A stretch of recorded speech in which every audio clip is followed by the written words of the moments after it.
Yo, yo, yo, yo, yo, what's up, what's up, what's up? Welcome back to another week of Let's Chop It Up. What's up, fellas? What's up, fellas? How y'all doing? Please follow us on Facebook, YouTube, and Twitter. Let's Chop It Up. Guys, how was your week? Exceptional. Exceptional. Go ahead, Derek. Exceptional. You know what I mean? So go ahead. What happened, bro? When you start a new gig, man, you know, something I love to do. Doing things I love to do. You can keep the weather though. You know what I mean?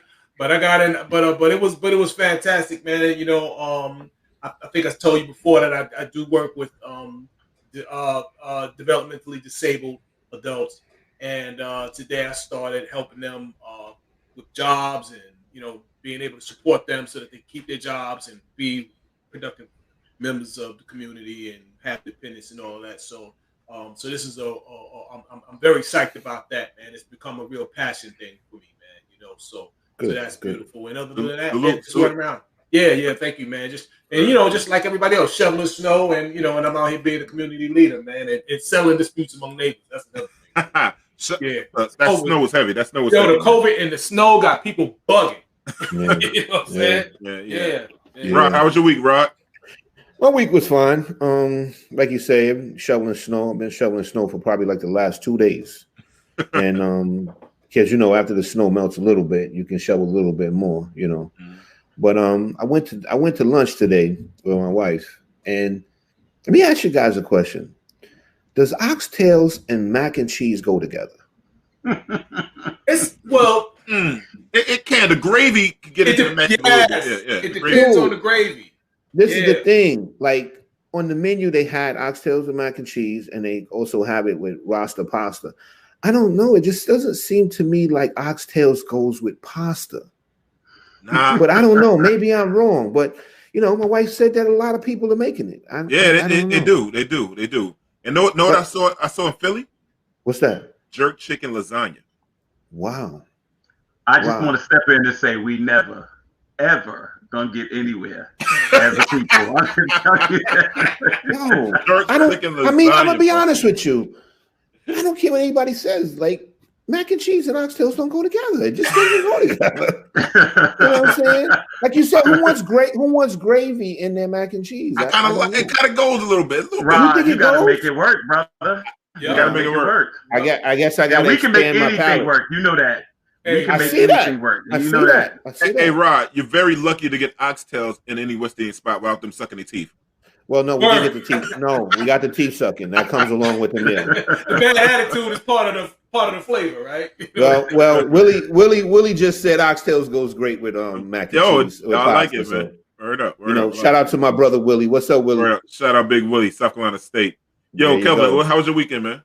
Big sexy. Hey, I'm like everybody else. First of all, I'm giving everybody snow for Valentine's Day. It's just my little gift. That's the first thing. Secondly, it was cool. I've learned something. I shoveled my spot out in front of my own house, and somebody took the spot. Definitely. In light of things that have gone on in this country over the last couple of days, they can have the spot. And not only that, I also want to say the neighbors that stole the Red Bull machine, enjoy it. I'm just new. I realized I want no problems, no beef. Everything is good. Whatever happens, God bless you anyway. Because it's real out here today. Yes. Yo, I saw it was showing in Pennsylvania. A man got killed. A man and a woman got shot and killed this week over shoveling snow. Hey, that's true. That's true. Yeah. I almost saw it last night with my neighbors, man. I felt like it was gonna be a replay. I'm serious, man. Wow. Yeah, it was crazy, man. It was crazy. I watched that. I watched that video. It was terrifying. It was tragic or whatever. But you kind of see how there's a difference of relating to reality that white people have compared to black people. Like when that guy came out with that gun, I think most black people would have ran. Bro, you know what I'm saying? Black people run from shit they don't see. You see other people running, we running. If y'all ran off the screen right now, I'm leaving. Exactly. As soon as people start running, especially somebody pulls out a gun. Let me tell you something. You could tell by the way he was moving, he was going to get something. Mm-hmm. So I'd have been running then. You know what I'm saying? When he came back out, I wouldn't have been there. Yeah. Right. Do you remember White Men Can't Jump when Raymond said, I don't know who telling the truth. I'm gonna get my gun and shoot everybody, and everybody left the park. And everybody started running. There exactly. you go. You don't wait to see the gun show up. The guys, and we want to do. It's crazy. He said in the video twice, "Put the gun down. Put the gun down." Yeah. And then the guy started shooting. Like I don't get it. I'd have been out of there. Yeah. Now, do you think this is like just COVID related, where people are just on edge? Or you just think just from what I understand, they were like having like long term disputes with this neighbor. So I don't know. It ended tragically. He wound up killing them, and then he killed himself. Let me say something. I respect you so much for the years you put into force, because I don't know how you respond to that. Yeah. I don't know how you respond to that. Like, I had to get it off my phone. I didn't even want that evil on my phone. I just had to get rid of it. That was something. Guys, unfortunately, the police department like it desensitizes you in some ways. You know what I'm saying? But you just got to dig a little deep and find some empathies. Too. Yeah. Right. Yeah. So on the chopping block, guys, did you see the guy that got jumped the girl in the liquor store just got caught? And Ronnie, you called good money on that.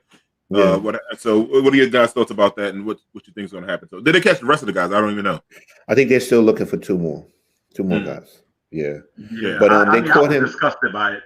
Yeah, they caught him in Brooklyn. They caught him in Brooklyn at another young lady's house that he was beating on her too. So that's how they caught him, because she called the police for a domestic violence incident. So he was arrested in Brooklyn. But the way it's done is he still has to go back to Manhattan to answer for those charges in Manhattan. So I'm pretty sure, like we talked about this before, he got $3,000 bail. But I think the $3,000 bail is for the incident. It's for the incident in Brooklyn. It's not for the incident in Manhattan. Got you. Okay, good. That's thank you for the clarity on that, man. Yeah. So is there total? Is he still behind bars? That's the question. No, he's still in. He's still in. From what I read and what I researched is that he's got to get transferred to Manhattan to answer for the charges for the liquor store. Okay, so when you have a high-profile case like this, and you did say that you knew that they were going to work this around the clock, what happens to a person like this that is a woman beater in all likelihood when they go into Rikers Island or they go into the system? I understand there's a lot of guys that are in because they have women they care about that are outside. They don't take kindly to this, or what's your experience with that, Rod? I mean, I don't know about Rikers Island. I think once they start doing time, that's when they start to you really run into problems when you're doing time, and they find out what your as they say, what's your jacket would mean what you're in for. Mm-hmm. But there's guys that's gonna have a problem with what he did. You know what I'm saying? Okay. But the thing is, when your case is high profile, it puts pressure on the police to definitely catch you. And also too, when it comes to sentencing, you usually get more time when your case is high profile. That's true. And he was on the run. Yeah. You get more time if you of our color. If you definitely if you're our color, you're definitely going to jail. It's easier. And if you're convicted, you'll probably get more time than a guy whose case wasn't as high profile. Correct. Yep. Right. So go ahead. Go ahead. I just want to ask lastly, Rodney or any of the gentlemen on the panel, what would you say to women that may be our viewers or women at large? How do you think you should handle a situation like that? Because it's really a no-win situation, but is there anything that people can, when they find a situation like that, is there anything we could suggest as far as, their safety or just trying to get out of there? I mean, it was no-win situation, but, anything. Just don't engage. Keep it moving, because you don't know who you're dealing with. You don't know who you're dealing with. You don't understand that. You may not, understand the frame of mind a person may be in, what they're dealing with. If they got some mental issues or whatever, you just don't know who you're dealing with. But the scary thing was, I don't know that she engaged. I mean, she literally politely answered the question. So it's like, I don't. The thing is, if I had to guess, there was some exchange of words, no thank you and whatever, and then I think there was more exchange of words once she got outside. I don't know what she said or whatever, but she did engage. I'm not saying that's the reason she got beat up. No, there's no excuse for that. I can't imagine what she could have ever said. There's nothing that she could have said that could have justified what happened. If she'd have let him buy it, it would have been the same issue. No, I'm not saying that either. Yeah, it's no thank you. You know what I'm saying? You guys have a good night and keep it moving. You know what I'm saying? Yeah, no, I got you. Since we're on the topic of fuck boys, the Proud Boys recently got into an incident with a Black Lives Matter activist down in Florida, and they clashed, and it seemed like the Proud Boys the Black Lives Matter people were the only ones first charged. They were the only ones charged, I think. Am I correct, guys? You have to correct me on this. And the Proud Boys were pretty much let go, and they had to drop the charges later. What do you guys think on that white privilege incident? Who's surprised? Yeah. I mean, I don't even know what else to say about that, man. Like, what other way was it ever going to go? You know what I mean? Well, I told you there's a lot of police officers that are on the right. You know what I'm saying? They're Republicans. They, you know, you'll be surprised how many officers probably side with the Proud Boys. You know? Yeah, absolutely, man. Absolutely. How many are there? You know, we already know that, you know, in that crowd at the Capitol, you know, a bunch of them were police or you know, police officers. A ton of them were military. Correct. You know what I mean? Military, police officers, firefighters. Yeah. You know? So you already know. You know, what business people. People. Yeah, these are you know, these are your managers, your supervisors, or whoever, man. These, you know, this is what I think. I think first of all, we've got to get involved in local government. We've got to get involved in local police departments. You know, there are neighborhoods that are 90% black and the police force is 95% white. I mean, we got to start getting involved in law enforcement. We've got to start getting involved in the judicial system. We live here. We got to get involved in this process. You know, we just can't always stand back on the sidelines and become just reactive. We got to really become proactive. Young people have got to get in this system to change it from within. I don't see any other way. It's that and it's ownership. Other than that, we'll just react. You've got to do like other communities. You got to leverage things. You got to vote as a block. We got to make sure that if you do something that is inappropriate, you're going to lose your elected position. Something you've got to feel it, because too often I think what happens when people do things to us, they expect us to march for a few days. They expect us to get some civil rights leaders together. They expect us to riot, loot, and break some stuff, and then forget about it until the next incident. And I think we've got to start, you know, getting involved in this system. And I think that will get everybody's attention more so. I think that's the only option we have in this country across the board. Yeah, I agree with that. I totally agree. Definitely. So it was one more thing. I don't know if everyone saw this. It was a young black girl. She was 9 years old. It was in Rochester. I think it was Rochester, upstate New York, where this cop pretty much manhandled her, and this young girl was crying out to her father. It kind of gave me chills, almost going back to George Floyd. You know, the man, he called for his mother. This young girl was in distress, and she called for her daddy for her protection. Any thoughts on that? Was that the one? She was a 9-year-old girl. Is that 9-year-old girl? I couldn't watch that, man. I couldn't even read it, bro. I couldn't tell you nothing about it. When I saw she was 9 years old, I couldn't even. No. I couldn't do it. And Ronnie, for a cop, as a cop, what are your thoughts like when you with children and stuff like that? First of all, a 9-year-old. Former cop. Sorry. Make sure you always say that. Long time ago. A 9-year-old is a juvenile, right? That's the bottom line. 9-year-old is a juvenile. There's not much legal action you can take against a 9-year-old besides doing basically a juvenile report. That's how it's done in New York City. I don't know what their rules are in Rochester, but I'm sure it's pretty similar. From what the mother said is that we saw in the video that she was screaming out for her father. She wanted to talk to her father. She wanted her father. Mm-hmm. She wanted her father. But they said that the mother said that she has mental breakdowns, right? Mm-hmm. So she was having a mental breakdown at that moment. But obviously the police didn't recognize that. And then they got her in a car. I know that there was a female officer on the scene that was trying to tell her to get into the car. And it seems to me like two of the officers or one of the officers just decided that he wasn't going to give a damn and decided he was going to mace her in order to calm her down, to pull her into the car. I mean, that's, first of all, I don't know too many men that can't like handle a 9-year-old. You know what I'm saying? Like, all you had to do was grab her from the top of her arms and just slide her back into the car. That's it. You know what I mean? Until her parents came or what have you. But to mace her in the back of a car while she's cuffed, no, that's just totally out of line. But they suspended 3 of those officers. Wow. Yeah. Wow. Well, go ahead, Kelvin.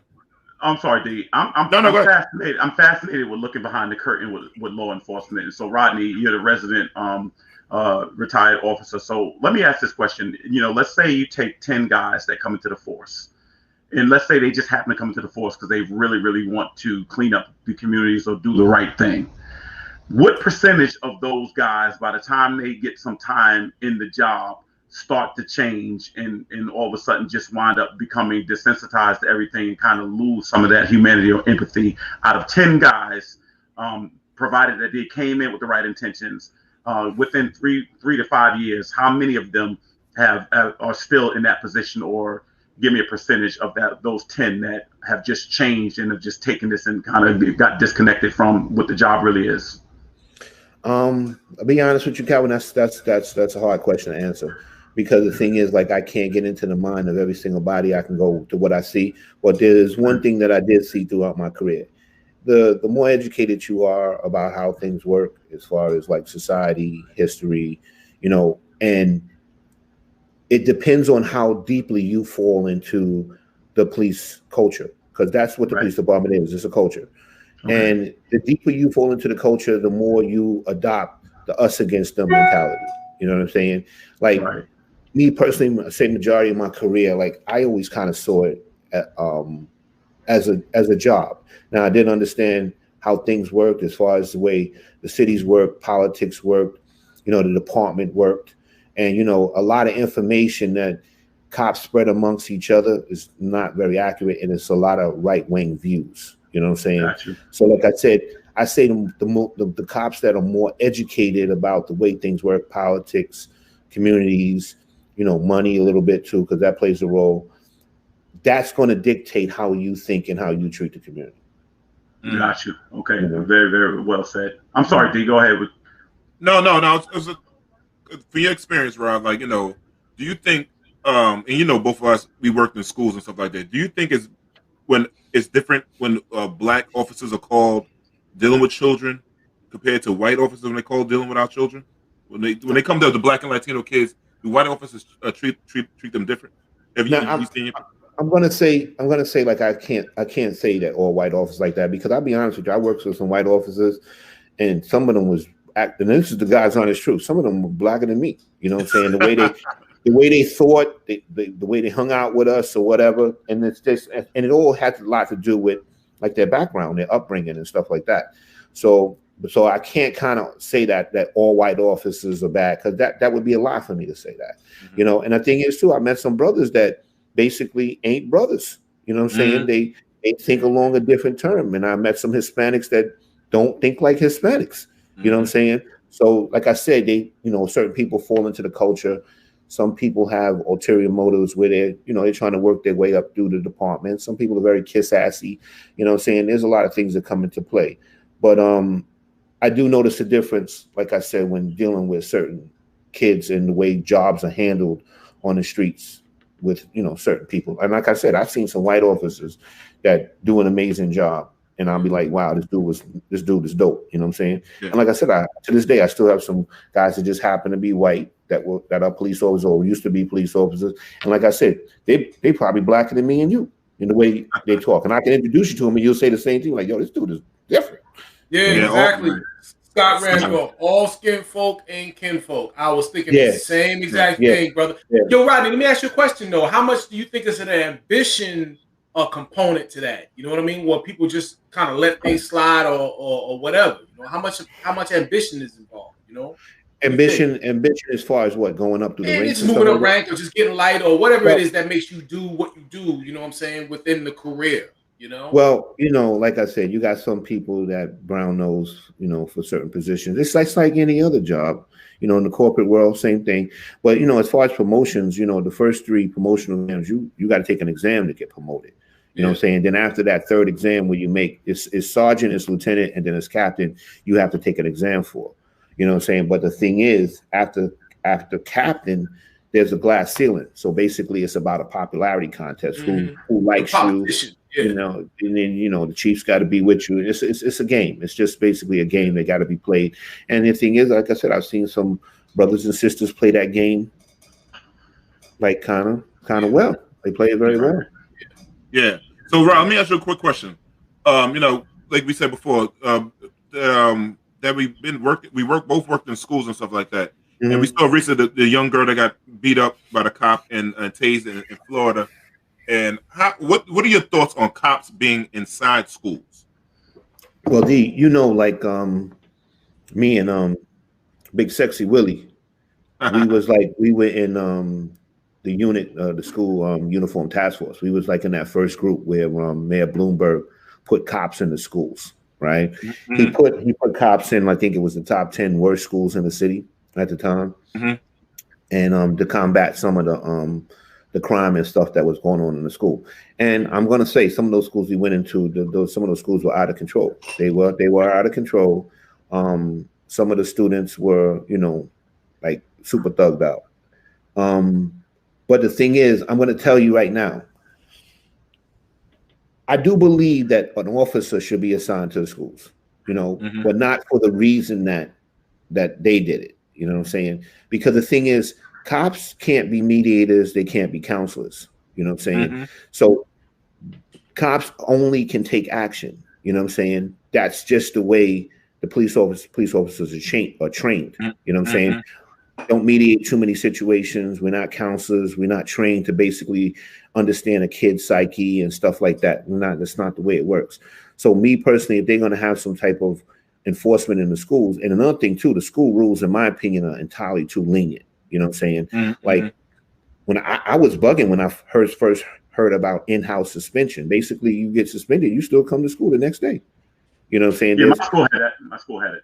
Yeah, so I that was foreign to me. I thought you got suspended. Like we didn't know that a kid got suspended and then he'd be coming to school next day. We're like, is he supposed to be here? But I remember at the time when we was in the schools, I was a cop, and I remember the sergeant like kind of analyzed the place, and she made, in my opinion, she made a good choice. She made decisions that we shouldn't be getting involved in interior situations, that the administration should be dealing with certain things. And school safety should be dealing with certain things. Because like I said, cops are trained to react. They're not trained to mediate and stuff like that. So basically, they should have some sort of counselors in the school that can basically talk to these kids. They're more familiar with the students. The cops are not familiar with the students. They don't know who has issues, who has problems, who has maybe problems at home, who's been through certain things, you know what I'm saying? Because some of this behavior is as a result of, some of these kids' home life. You know what I mean? Yeah, that's absolutely true. I mean, and we worked at certain schools, and one thing I like with that you had, and I'll give you guys props for, you had a thing like it was called like the cops in the community. I forgot what we called it, but you guys came in and talked to my kids directly and educate them how to deal with police and listen to certain kind of words. Because once the kids have the information and how to deal with the cops, it was a different kind of conversation and a different so that was really big on you guys when y'all came in back in the day. Yeah. But like I said, I do believe a cop should be assigned to schools for safety reasons, like God forbid a mass shooting or someone wanders in from the outside. In other words, the cop should be there to protect the school from some sort of outside threat. You know what I'm saying? Right. So the thing I got to say about what Kelvin said is was best, like controlling your money and controlling your dollars in your community. And it led to a lot of things. Was waking a lot of people woke up. A lot of people started looking to Dr. Claude Anderson. A lot of Black people started following real estate stuff and how to build their credit. And one of the biggest things that started jumping off recently was a lot of people of color started getting more involved in the stock market. So what our first guest of tonight, he's a good brother. He's this brother I love. I really do call him. He's like a blood brother to me. This is my man, Dwayne. He is the senior financial advisor and first vice Fargo Banks. This is his own money. When I say he got his own money, he got his own money. He got his own money. He's a financial advisor for both high and net worth individuals, institutes, clients, and managers, and all this other shit that we ain't gonna tell you about. But he's not. But he's a dope dude. He's the Jackie Robinson of UBS Bank. He's the first Black dude there. so, like I said, Sammy Jammy, bring up my man. He got his own money, Dwayne Taylor. There you go. He got his own money. I had to clean up for you guys. Put some going on. I thought I look smarter and sound smarter. And gibberish that's coming out. So, he gave me a long ass speech. Right? Like, man, fuck all that shit, man. This motherfucker's smart. My hearing was coming in and out, so it's fading in and out. I think I got it good with you guys. You got it straight now? Yeah, good. Yeah. Yo, so you guys Dwayne, I got a question. Yes, sir. Loan me $40. That's not a question. That's a demand. That's a demand. I know you got it. I know you got it. Listen, man, this man pays me to be his friend. He paid good. He paid good. Question, because Go ahead. D told me you guys were instituting a new rule this week where the guests had to pay. So I mean, I paid him. He said he's gonna split it with you guys. You holding on to the money? You holding? So you can. So Roddy, you can get your 40 from him. I'm going to see him about it. Now, Dwayne, with all the things like you've been doing this for a very long time, like involved in the stock market, investing in people like that. So, like, a lot of people's first time to get into this to the stock market. What's your first bit of advice for a person first time really dabbing into the stock market? Don't put in what you can't lose, right? Don't put in what you can't afford to lose. And it sounds like a simple concept, right? But the reality is a lot of people think it's a get rich quick scheme, right? Mm-hmm. So they sometimes associate it with, the people that they see on TV, or they watch CNBC and they see these hot stories, or social media, as is a, son of a gun, where people see stuff and they think, Bitcoin, rags to riches. All I got to do is put $5 into this and it turns into, some astronomical amount where it's almost like playing Powerball. So, investing should be something that has a little bit of pain to it, right? In terms of that, what's the old saying? If it's easy, everybody would do it, right? So investing needs to have a little bite to it where you feel like, there's some stress in the sense of, you got to do your homework. You got to put some money on the side where you feel like it's almost like paying a bill, right? I always tell people when you're first starting out, you pay your Con Ed, you pay your cell bill, cable, all that stuff. Pay yourself in an investment account, right? You can build up a certain amount of money, and when you feel comfortable putting that money into play, you can do that, right? So a lot of people, I think, put the cart before the horse, right? And, I know, D, you want to touch on, GameStop and all this other stuff, but a lot of people tend to build the roof first and then try to build the floors down from there and then get to the foundation, right? So most people, when you're starting out, just like a carpenter, right? Building a house, you're going to build a solid foundation first, right? And those are your stocks that you feel comfortable with and that will be in business for a long period of time. May not make you a ton of money initially, but it's a solid base. Correct. And then as you get more and more comfortable, you add the floors on, right? And at some point when you feel like your house is very strong, then you can do like the extra stuff, the chandeliers and the sconces and all that kind of stuff, where you feel like if this takes a hit, I already have stability on the floors below, where this is not going to crush me, where I can't do this anymore, or I'm going to have to sell some other asset to make up for the loss. If that makes sense. Dwayne, let me ask you this question. When I was a kid, my father bought stock for my sister and I in AT&T, and he just wanted us to get an idea of what it was, and I was very excited about it. And we wound up selling it. My sister and I would look in the paper every day. Back then, you look at the paper to find out, and we didn't have patience with it. But what age would you say parents should expose their children to the stock market or investments in general? Good question. So, it's interesting you mentioned AT&T. So my dad, God rest his soul, passed away back in '91, but he was the first person I knew that bought a stock. My father had a third grade education, worked for the Transit Authority, and the first trade he did, he bought 138. I remember like yesterday. He bought 138 shares of AT&T, right? And I remember coming home from school. I was 14 at the time. I remember coming home from school, and we would sit on the couch and watch. PBS used to have a ticker. Like at the end of the day, like the Lehrer report, it would come out of PBS would have a ticker at the bottom and go, oh, there's AT&T passing at the bottom. You see the symbol T and you get all excited. So there's no set age. I think as a parent, right, you have to set that table for your child to almost, we get them piggy banks, right? We give them allowances, and we do things that kind of establish a certain level of, we want you to be better than us, right? I didn't start investing until I was in college, right? When I started on Wall Street. Right. My kids are going to, knock on wood, will start off earlier. So I think the earlier they start, the better. And listen, you can start them with the concept of investing in housework, the concept of investing in their schoolwork. You know, they do well in school. That's an investment in themselves. You give them an extra $1, right? You show Right. it doesn't Right. necessarily have to be they put $20 into a Robinhood account and doing X, Y, and Z, but you show them how they can build equity in themselves, and that's a good, I think, springboard into an investment account down the road, right? You know, because it's something Excellent. where I think it's just we get so many, as our people, we get such a late start in so many areas. You know, I'm first generation suit and tie, right? So, you know, and because of that, I felt like I was behind the 8 ball in terms of knowing when I should turn on the spigot for investing, when I should do this for, you know, savings, and I had to almost teach myself. But you know, I ramped up, and you know, I think it's important for us to, you know, ramp our children up, and people that we mentor and things like that.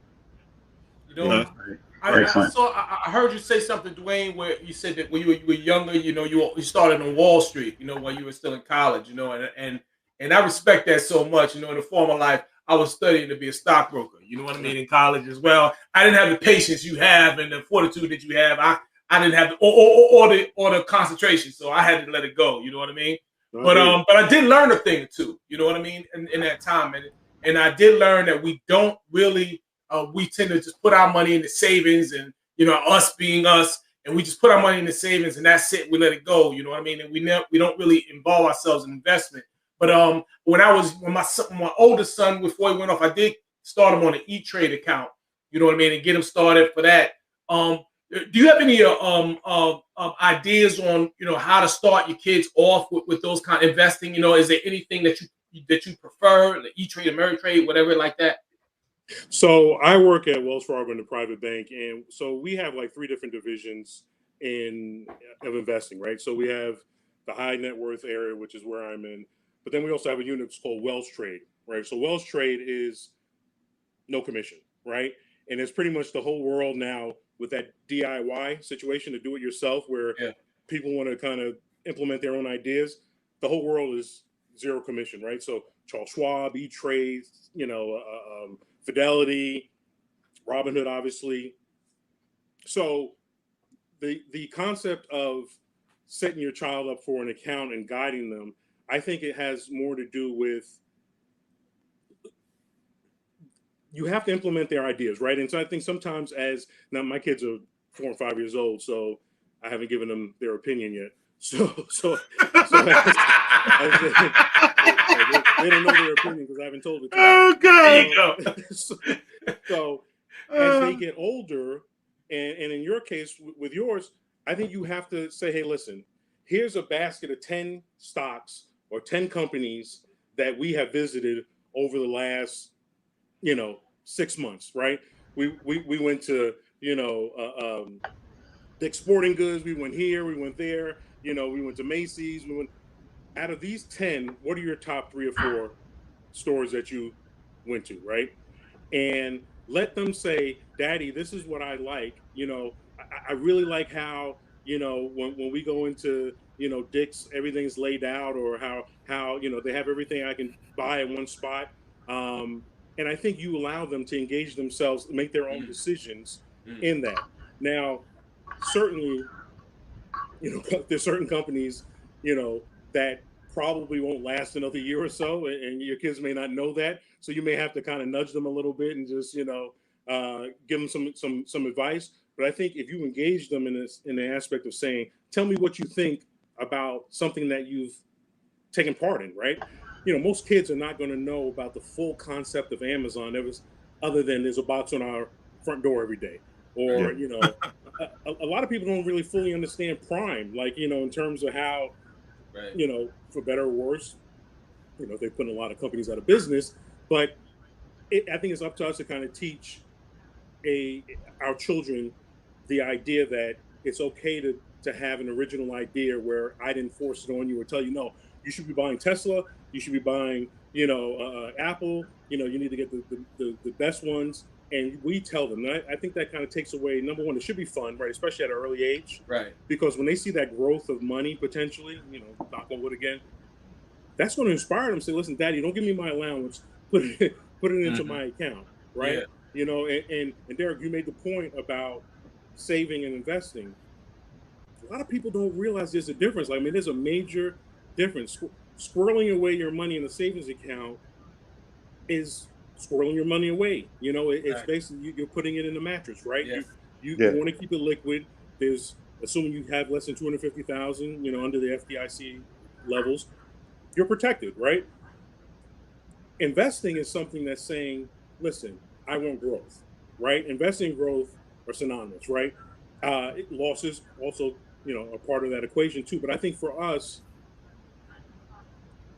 more times than not, we choose security over stepping out on faith, you know, in terms of it's kind of saying these other Yeah. people are doing it. Like they don't seem Those to be bills are having a coming. problem with it. That's why I Yeah. tell you, you don't put out there what you can't afford to lose, Mhm. right? Once you feel like you have that basket where, you know, of course you don't want to lose it, but once you have that basket where you can feel like you can do whatever with it, it's liberating because now you can just make decisions based upon should I own this or not, as opposed to lights to get turned off next week. I got to sell this stock to pay off this and then rearrange that. Why am I even invested? I should just keep it in savings, like, because I'm going to grab it anyway at some point. So why even mess around? You know?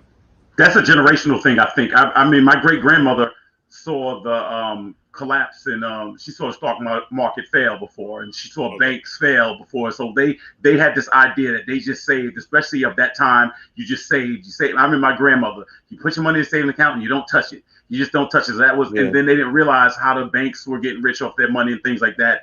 And now I think because we have more information, people have to understand that facts are your friends. You need to understand that the more you know, the better you should do. And I think that's why the dynamic has changed. This generation, although they consider it the first post-literary society, there's more information at your fingertips than any other generation previous. Mm-hmm. It's scary. Yeah. Hey, Wayne,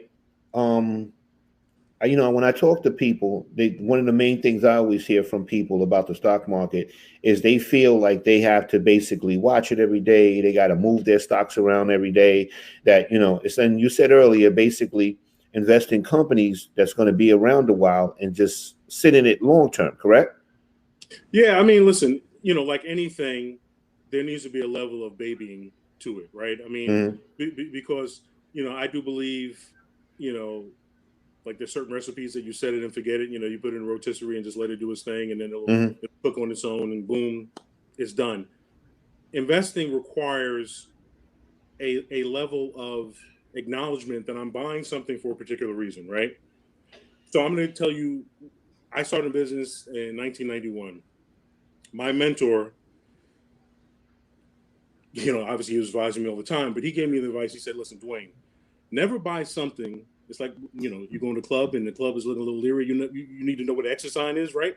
You know, never buy a stock that you don't know what you're looking for to get out of, right? So everything that I buy for clients, I already know what I'm looking for to achieve to get out of it. Now, whether that's for it to go 20% or 30%, or, I mean, I'll use Apple as just an example, you know, 5 years from now, iPhone 95 is coming out, right? And I'm preparing for, you know, I'm buying it and, you know, buying the stock and preparing for that moment when it comes in the announcement. They typically make the announcements in September, and I'm waiting, and they make the announcement that iPhone 95 is coming out. Boom. I hit my target, stock responds accordingly, or whatever the case is.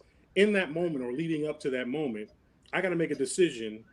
What's the catalyst that's going to keep me owning this stock beyond this point, right? So now I have to establish another situation that, you know, basically makes me still bullish on the company, right? So whether that's, you know, a new CEO coming in, Tim Cook is retired and they got a new person coming aboard, you know, they got this electric vehicle they're talking about doing with Hyundai now. All those things you have to process. So when you talk about setting it and not doing anything with it and just kind of, yes, that's your foundation, right? So let's say you buy your Johnson and Johnsons and your, you know, and your Mercs and you know, and those kind of Walgreens and those companies that have stability and have been around for decades through whatever pandemic or crisis. Now you can start those other ones that you add on the first floor and second floor. Those maybe you pay a little bit more attention to because they're not as established as, you know, what we call blue chip stocks. right? So you should watch them. You shouldn't, it's like watching paint dry. You paint, if you watch it, it'll never dry, theoretically. You should watch your portfolio because it's the prudent thing to do, but you shouldn't overcook it, right? You shouldn't just make changes because it went down 5% today, right? To me, when things go down, to me, that's like, it's going on sale, right? If everything else buy some more sometimes, like buying tuna fish, 10 cans for $1 versus, $1 can. So I would just say, listen, if you're a new investor or even, an experienced investor, and an experienced investor would probably know this, is that things evolve, right? The economy from 15 years ago is not the economy now, right? Everything has an IT touch to it, right?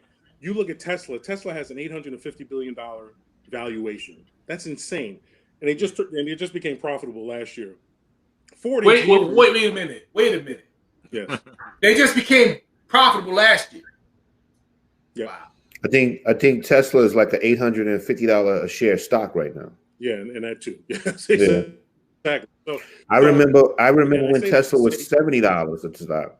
Man, listen, I had Tesla for client. Well, I have Tesla that I own for clients, but they really own it theoretically from 2014 because Elon Musk owned a company called Solar City.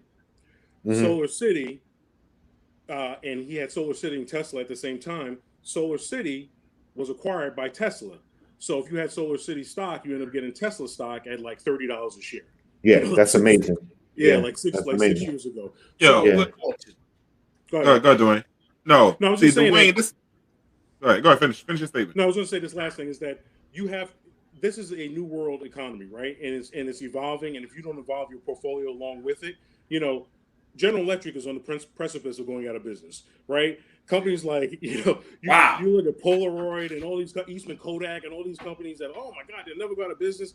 Ford and GM combined have about a $90 billion valuation versus Tesla, 9 times more of Ford and GM combined.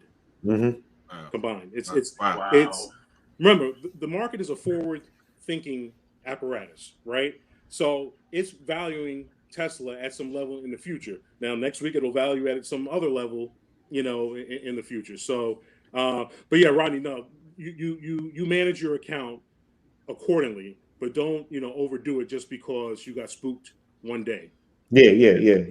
So listen, Dwayne, since I don't have no real money, I asked him to give me a stock tip. I asked for Tesla, he gave me testicles. And I was looking at and only gave you one. Come on, a fucking penny stock for real. This is Tesla. He said, you can afford Tesla. I'm gonna give you a testicle. So, look at the motherfucker drinking Fiji water. I got Poland Spring. That's some bullshit right there. That's some bullshit. I'm up here drinking toilet water. This motherfucker heard the overcoming speech, and I must have fucking fell asleep during that part of it. This shit ain't working out. This shit is not working out for me right now. So, Dwayne, you mentioned like Robinhood and all these people now started investing themselves in people like, from the barbershop talks and everything. Can you explain to people what's the good things about Robinhood and how does Robinhood really work for people? So as I was saying before with our platform, so Wells Trade is our platform. Kelvin, you mentioned E-Trade and, all these. There's so many different platforms. Conceptually, they're the same. Robinhood was catchy and flashy because it's Robinhood, right? It's for the average person and for the average Joe, and we're going to stick it to the man. And, rob from the rich, give to the poor. Right, exactly. And the bottom line is that Robinhood is the reason why Robinhood is grown exponentially is because that concept of taking $5 or $10 and buying one share of something fits well within their business model, right? That's what they sell on. Listen, you don't need to start an account with $50,000 or $10,000 or whatever the case is. Come in and buy this fractional share of Google for $300 or whatever the case is. So it gave power to the people in terms of making them feel like, we finally have a brokerage firm or platform that's for us, right? Meanwhile, Robinhood is financed by private equity and hedge funds, right? So it's called Melvin Capital, right? Well, Melvin Capital, which was never heard of prior to 2 weeks ago, 3 weeks ago, is got involved. You want me to jump into this whole? I mean, I can jump into the whole GameStop and how I think you should. I think you should. And Yeah, anybody, if you can, please. and any But viewers a lot of people don't understand it. And the thing is, now I know people that now are terrified to be in the stock market just because of Robinhood. You know what I'm saying? So yeah, this definitely explain it. Yeah. And So, please, anybody got any questions in the chat, please give it to us now. This guy's very knowledgeable. Throw them in. So in order to understand that, you have to understand the participants, right, of the whole pie, right? Mm-hmm. So you got hedge funds, you got Robinhood or brokerage firms, you got the retail investor, right? And then you have what's called, let's call it, third parties that kind of get involved that we'll find out about later. So hedge funds are for the wealthy, for institutions.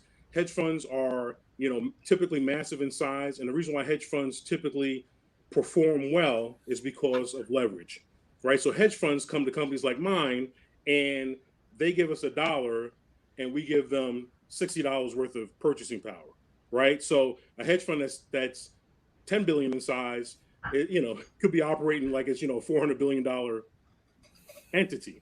Mm-hmm. So instead of them being able to afford 10 shares of Tesla, now they go out and buy 50 shares of Tesla, right? So when Tesla goes up 50%, well, you multiply that out on the additional shares that they were able to buy, right? So Robinhood and Wall Street and all these other areas, an individual doesn't get that multiplier. They get one, right? So if you give them $1,000, it's called margin, right? I'm sure you guys have heard of margin. Mm-hmm. So you can buy $2,000 worth of stock. Mm-hmm. So your multiplier is basically, you can double, right? But also, if you lose money, you got to pay back the margin money that you borrowed. Plus, you're going to take a loss on whatever, that stock that was at 1,000 now is 500. Well, you lost 500. Plus, you got to pay back the 1,000 to Robinhood. So the issue became where, and I'll talk specifically about GameStop. There's a thing called shorting stock, right? So everybody knows when I don't know how it looks on your screen, but you want to go left to right on an incline. Mm-hmm. You want to buy low, sell high, right? Yeah. Well, when you short stock, you want to sell high and buy low. So it's almost like eating your dessert first and then having your entree and then your salad. You're going to do it in reverse, right? So if you feel something is losing value or is going to go out of business or just the business model is just terrible, you're going to sell stock short. And the way you sell stock short without, I'll try to simplify it as best as possible. You come to me, I have a client comes to me, Dwayne, I think GameStop is going to go down. Can I borrow 1,000 shares? I call up we have what's called the stock loan desk. I call up the stock loan desk. Hey, so-and-so wants to borrow 1,000 shares. Okay, they give me 1,000 shares. They charge them interest because it's a loan, even though it's stock.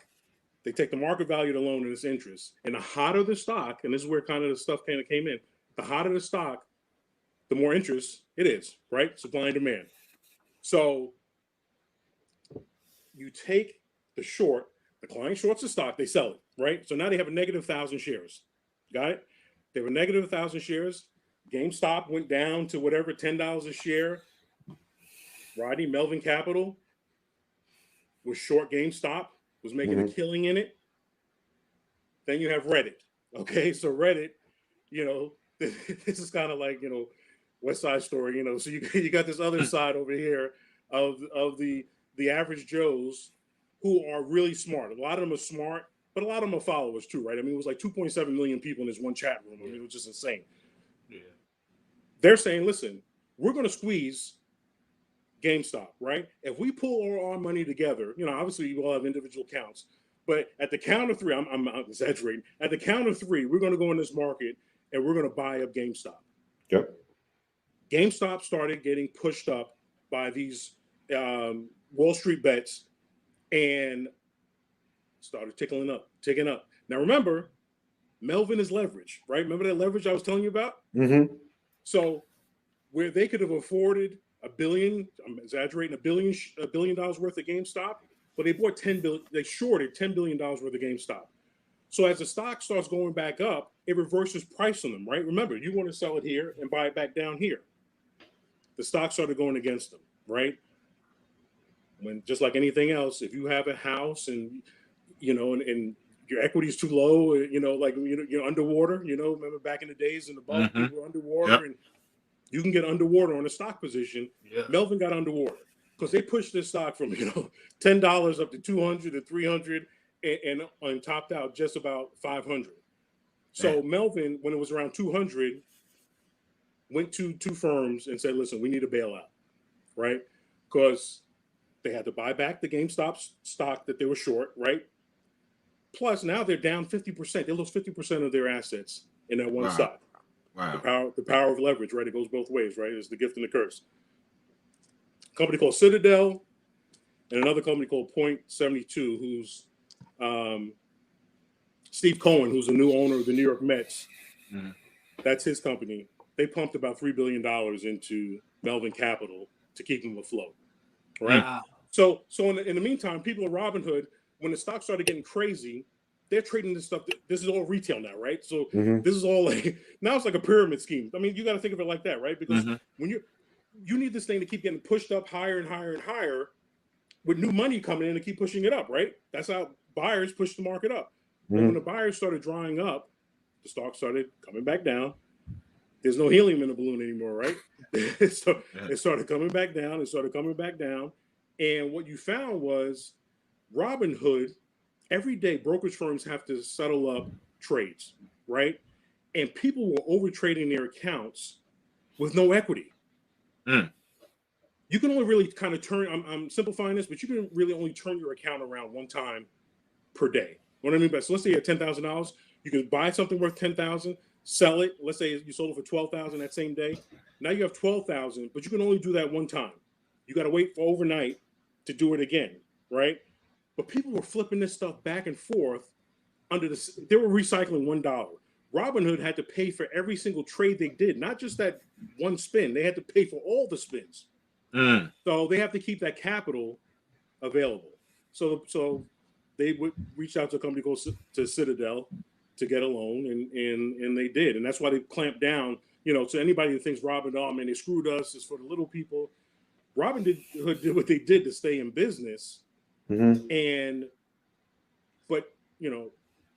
economics 101, right? There's no such thing as a free lunch, right? So if you're getting free commissions, you're giving up some optionality somewhere else, right? And that's them telling you, listen, you can only buy one share today. They're putting their thumb down on you, and to them, they was like, oh man, you guys are supposed to be for us, and you're screwing us. If you have a full service relationship like with me, there were no restrictions, right? And the only restrictions we had, so we would get emails during the day saying you can't solicit, right? So I can't call clients up and say, listen, let's get in this GameStop and do X, Y, and Z. At most, I can take their orders on an unsolicited basis, but I couldn't do it on a solicited basis. So I think the main thing with Robinhood is the concept that the investors, their account holders were disappointed that they ended up, kind of reverting back to the rich guy, helping out the rich guy. And to me, listen, this is all capitalism at the end, right? Because as much as people want to stick it to the man, the problem is that hedge funds manage union money, they manage pensions, they manage retirement accounts, 401ks. So it's not your rich neighbor that has money with a hedge fund. So in an effort to stick it to the man and crushing Melvin, well, some of these retirement accounts are down 40, 50%. Now, I don't think you can pull anybody on the side and say, listen, I'm prepared to lose $1 million just to stick it to the man. Listen, if you got a Robinhood account, you're a capitalist. I mean, I don't think you throw your money away just to say, listen, I'm gonna show the man, that I'm willing to lose all my money just to stick it to him. So shit, I wish I had that kind of money just to throw it out there and burn it. Right? The way I used to burn my money is to throw it up in the strip club. So that was and our trips to Vegas, but we ain't gonna talk about our trip to Vegas back then. We ain't talking about a long time ago. Long time ago. I used to wash my money in the strip club. That's what I used to do. That's a good place to wash it. Oh, okay. I'm sure it smells a little funky to begin with. So Yo, Dwayne, man, listen, man, we want to thank you, man, for coming on. No, I'm not done. Let's keep going. No, I'm not finished, right? Hey, listen, man, you can pay for our show. We'll do whatever you want to say, boss. I just gave you money to come on the show, man. Pay these guys your share.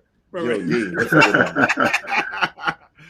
Dwayne, seriously, man, I love you, brother, man. I love when you educate. Dwayne also, the time before, comes about my job, sometimes talk to the young people and whatnot like that. So it's not just like my money, just sometimes the brothers talk about life. So, like, I truly appreciate you, brother, mentoring and doing what you do, man. And next time, give me a better stop take. Yeah, no doubt, man. I appreciate you guys, man. Listen, great way you're paying it forward, and I'm sure you guys are going to grow into something really impressive. And thank you so much. I'm glad I got on board early, man. Hope to be back later. All right, brother. Dwayne. Tell your brother I said hi too, man. His brother's about to retire. Yeah. I used to work with your brother. Are you serious? Yeah. Ask him. Yeah. Oh my! So you retired now? Yeah, I've been retired like going on 7 years. Yeah, he's done in July, man. I'll definitely tell him that. Yeah, just tell him Mitch said what's up. You know what it is. Man, small world, man. Yeah. Glad you got out, man. Stay safe out there. All right, you too, man. Take care. All right, man. Peace, brother. My man Dwayne Taylor with his own money. Official.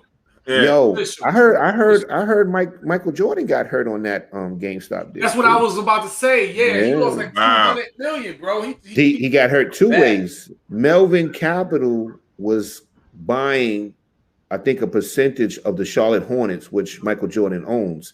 And then because they got clipped with the money from GameStop, they don't have the money to freaking pay him now.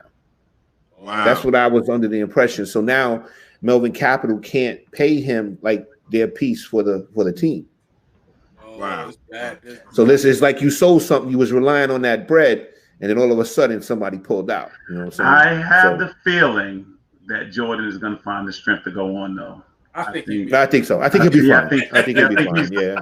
The natives will release the Jordan 11s, and the natives will buy him back. Yeah, I think he's going to be all right. Yeah. In a former life, though, I would have been a stockbroker. I was studying for my Series 7 and my 63. Point. I'd have been, listen, man, that would have been me on this call earlier. Yeah.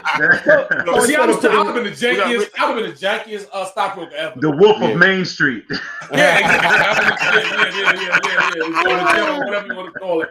I know I took a bath and what did I buy with my son? We bought Under Armour, man, because we like Steph Curry. I'd have been the jankiest. Yo, well, do you know the guy that started that was it quarter water or whatever it was, the fake Gatorade, 50 Cent invested $150 million for vitamin water. Right? Yeah, I should have said it like that. That was foul. But the vitamin water, that guy's at St. John. He was at St. John's. Oh, wow. St. John's guy that started that. And then 50 invested it, and then I think Coke came and bought it for like $400 million. Yeah. So listen, we got to go to a commercial, guys. We're going back to Jamie. Bring us to commercial, please. Thank you.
right.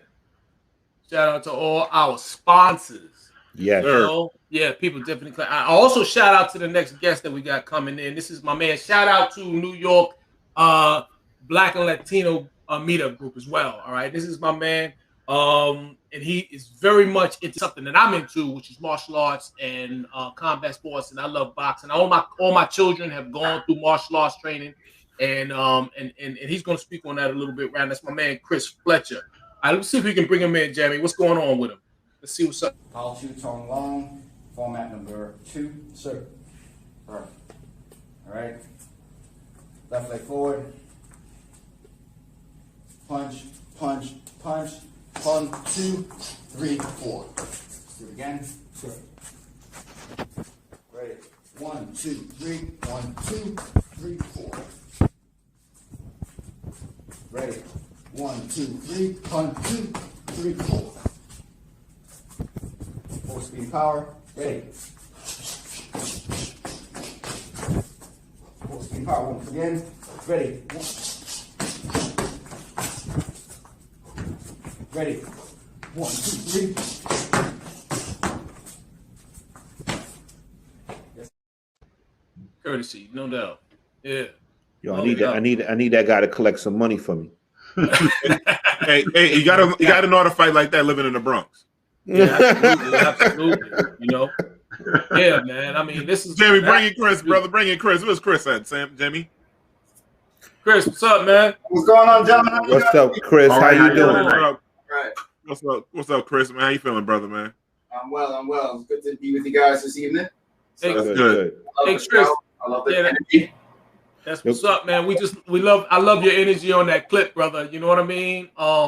And I can already see that, you know, that is definitely a love affair with you and the martial arts, man. And I'm definitely feeling that. Let me ask you a question though, but what made you get into the martial arts? Because I think you got into it a little bit later in life as well, right? Am I not mistaken?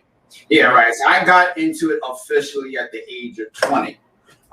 So that's really, really late for anybody to pick up the martial arts generally. You usually start when you're very, very young. Right. You usually are, if you follow it, you usually by your teens, you're like, you know, really, really serious. You're in the high, you know, red, brown, and black.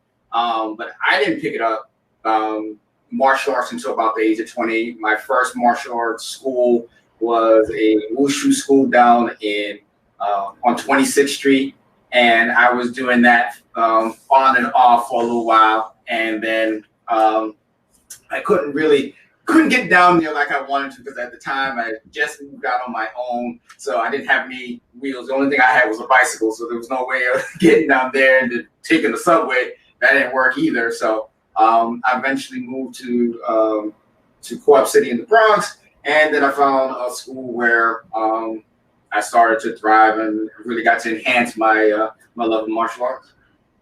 That's what's up. Let me ask you this question, Fletcher. Over the past few years, I noticed that self-defense it seems like it has taken on a new life of its own. When I was younger, we used to just watch the martial arts and we thought it was primarily an Asian discipline. But now it just seems like a lot more universal. And if I'm right with that, why do you think that is? It's been glorified a lot on what you see on television. I mean, there isn't an action movie that doesn't have anybody that's doing some sort of martial arts in some way, shape, or form. I mean, Denzel was doing martial arts, and I'm drawing a blank on the two movies that he did. The Equalizer. Equalizer was a prime example. I mean, his training, and you can tell he really took it seriously when going through, because a lot of those scenes were, although choreographed, were spot on. So you see it every day. When I started martial arts, I started getting interested in martial arts very, very young. I used to watch Channel 5, those martial arts movies on like Saturday and Sunday, and that was it. And everybody was Bruce Leroy then. So all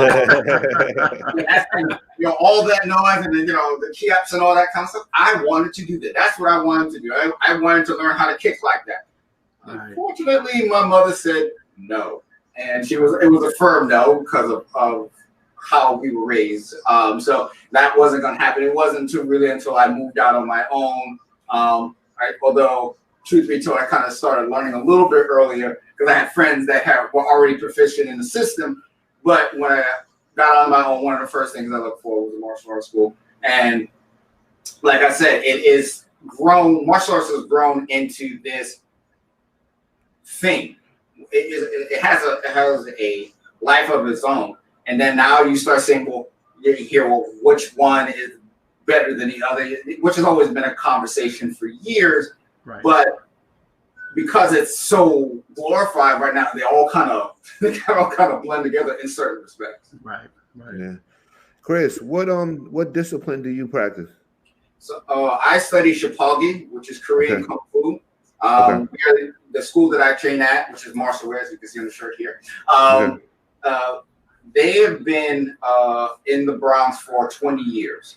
The school started even before that by Master Mountain Bear, who now passed it on to Sabanim Christopher Robinson. He is my master, and we're the only school on the East Coast. There's another Shipagi school on the West Coast, which we don't really affiliate too much with because they kind of have their own path. But we're the only school on the East Coast that teaches traditional Shipagi, which is Korean Kung Fu. A close cousin, it would be praying mantis. Would be a close cousin. Oh, that's Okay. So I know that. Go ahead, Kelvin. Go ahead. I'm sorry, Dave. You know, I always want to ask. There's a particular school, and I won't mention their name. One of my friends that's into martial arts, she just says that some of these schools exploit people.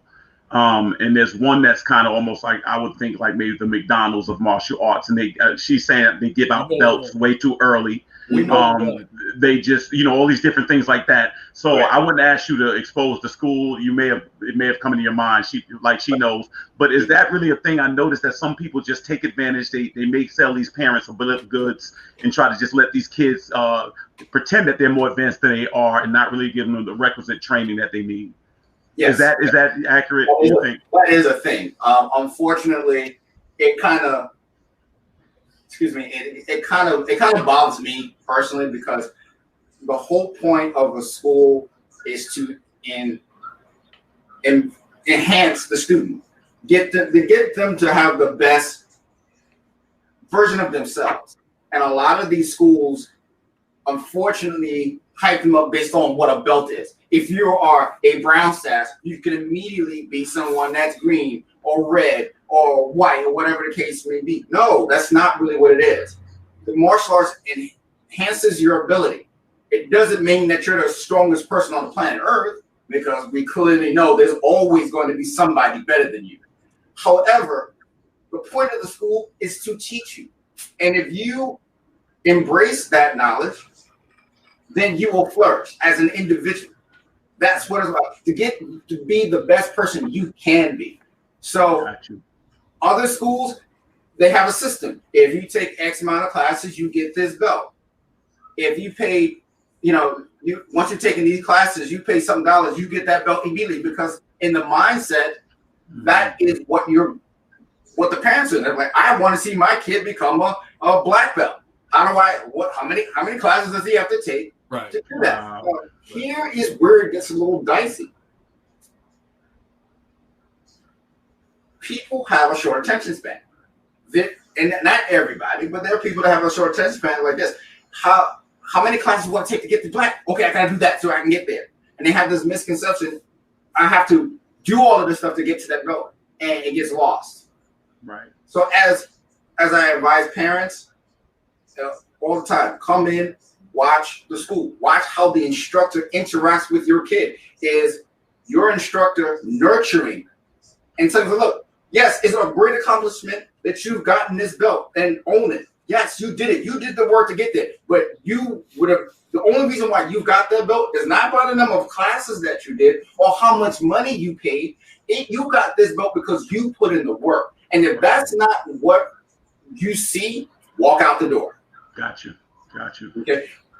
If the kids are like this, I'm just here because, and you can tell, because certain teachers can't control a class. If they can't control the class, walk out the door. Wow. Got you. Good point. Thank you. Hey, Chris, how much do you think tradition and culture factor in to what you're teaching? Because I've seen the same school that I think we all understand what we're talking about, the McDonald's. I don't see them teaching much culture. I don't see them teaching much tradition. You know what I mean? They just, as you said, they just kind of go in and they just do what their thing is. Unfortunately, I lost my trainer earlier this last year, and he had my whole family, and he taught my children, especially, a lot of lessons regarding, how to hold yourself, how to carry yourself as a man, and such. You know what I mean? And just you know what I mean. A lot of discipline things, things that don't necessarily have to do with kicking and punching, or you know what I mean, or anything like that. How much do you think that factors into what it is that you do, or what it is that's important to being a martial arts instructor? Right. So I won't mention the other school and how, I don't know, because those cookie cutter kind of schools, they have a curriculum that you have to follow, but the schools themselves, or the cookie cutter ones, they still have some autonomy. So I don't know how the instructors always do. Are they doing what they're supposed to do? I'm assuming some do, based on proper teaching. If you're going to teach your students, that means your student is a reflection of you. So if your student is bad, you've got a bad student, and you've trained him everything in the curriculum, he's still bad. Maybe you're not doing it. You're not the right teacher for the student. So you have to understand exactly. You have to understand exactly what the personalities of the school, because every school has a unique personality. So once you understand that, then does that personality work with how you raise your child, or how you are as an adult? Because sometimes, like, hey, I don't necessarily feel comfortable, in this because of the environment. It may be a good school. It just may be that student just doesn't do well with this particular person. So like anything else, you have to make sure that it fits. For me, when I first started the martial arts 20 years ago, I didn't think I would have lasted this long, personally, because I at the time I was a wuss, and I didn't want to do it. I didn't want to do push-ups. I didn't like doing push-ups on my hand, on my knuckles, and there's certain things in the beginning that I could not do, and it would be very easy for me to just say, you know what, I'm done, I'm gonna walk away. But given the personality of my teacher, who was always encouraging me, he's like, okay, you can do this. Fine. Did you try it? Yes. Is the first time you did it, was it good? No. Was the second time? No. Or was it the second or third or 100th time better than the first? Well, technically, yes. Well, then keep going. Obviously, you have the ability to do it. It doesn't have to look like everybody else, as long as it's effective. As long as it comes out when you need it the most. So because of his energy, it trickled down to me. And now when I have to teach, I teach with that same vigor or drive, because I want those that are learning from me to grow and be better than anything I can possibly do. And that's how it's supposed to be. Chris, let me ask you this question. I'm a 4th degree black belt in Kareza, right? It's a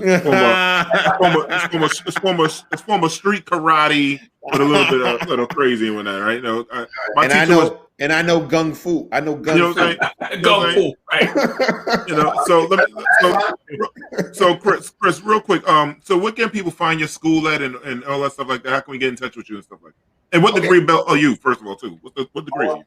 Well, right now I just achieved the rank of 2nd degree black, so that's second dan. It took me literally 20 years to get that far.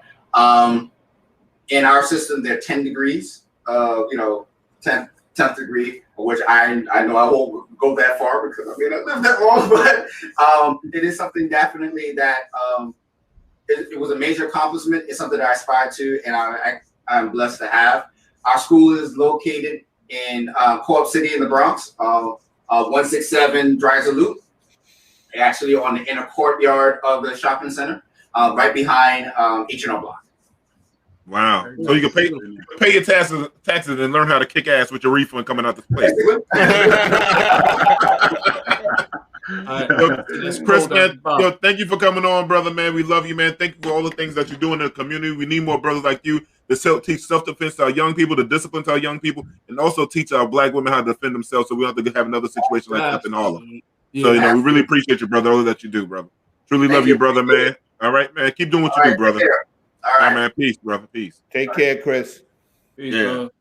That's our brother Chris right there. Yeah, man. He's amazing, man. And let me tell you, I have such an affinity for martial arts and for the lessons that are taught outside, completely outside, like I said, the kicking and all of that, man. Just the discipline and the opportunity to just teach courtesy. You know what I mean? To people. You know what I mean? So my concern, they grew up calling people sir, men, sir, understanding manhood and everything like that. I just have a great appreciation for that.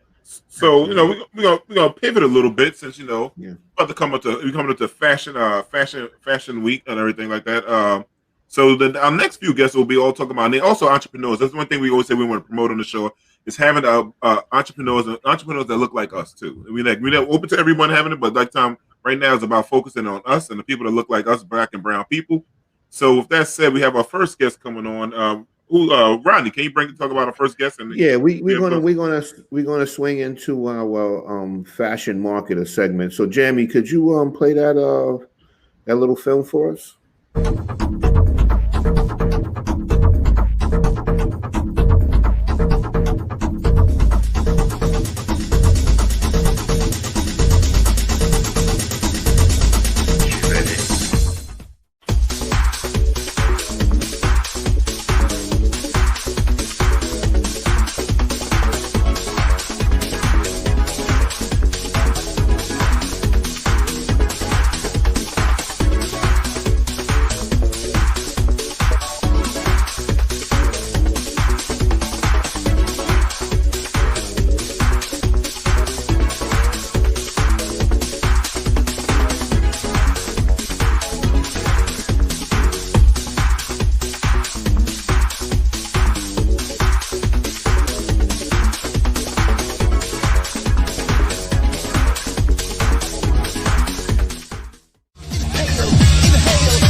Can we bring in our next guest, Jamie, Mr. Kevin Shields? He's a fashion marketer.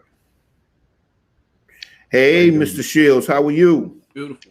Good. Yourself? Hold on, brother. Good. That's some impressive stuff that you do. That's some very impressive stuff that you do right there. Amazing. Yeah, man. Yeah, man. I think I remember hanging out with you saying back in the day in the clubs, long time ago. I think we used to hang in the clubs back long time ago. So, Mr. Shields, how did you get into fashion marketing? To be quite frank with you, my corporate days, I have to go back a little bit and bring it back around. When I first got involved in fashion, it was actually college, purely by accident. I don't know if you guys are from the New York area, you know, New York Technical College on J Street, downtown. Of course. Right. So, you know, I was going to school there and I was in the cafeteria, and I'm an ideas person, you know, brains always pop in with ideas. So I actually overheard a little planning session at a table behind me and some friends. And it was some girls from the fashion club, and they were there planning, and then I had to chime in with my thoughts. And then lo and behold, they said, just out of the blue, after listening to my ideas, like, would you like to, you know, why don't you head up the club? Why don't you? And then boom, bam, boom, it happened from there. You know, I ended up producing the show, being the head of the fashion club there.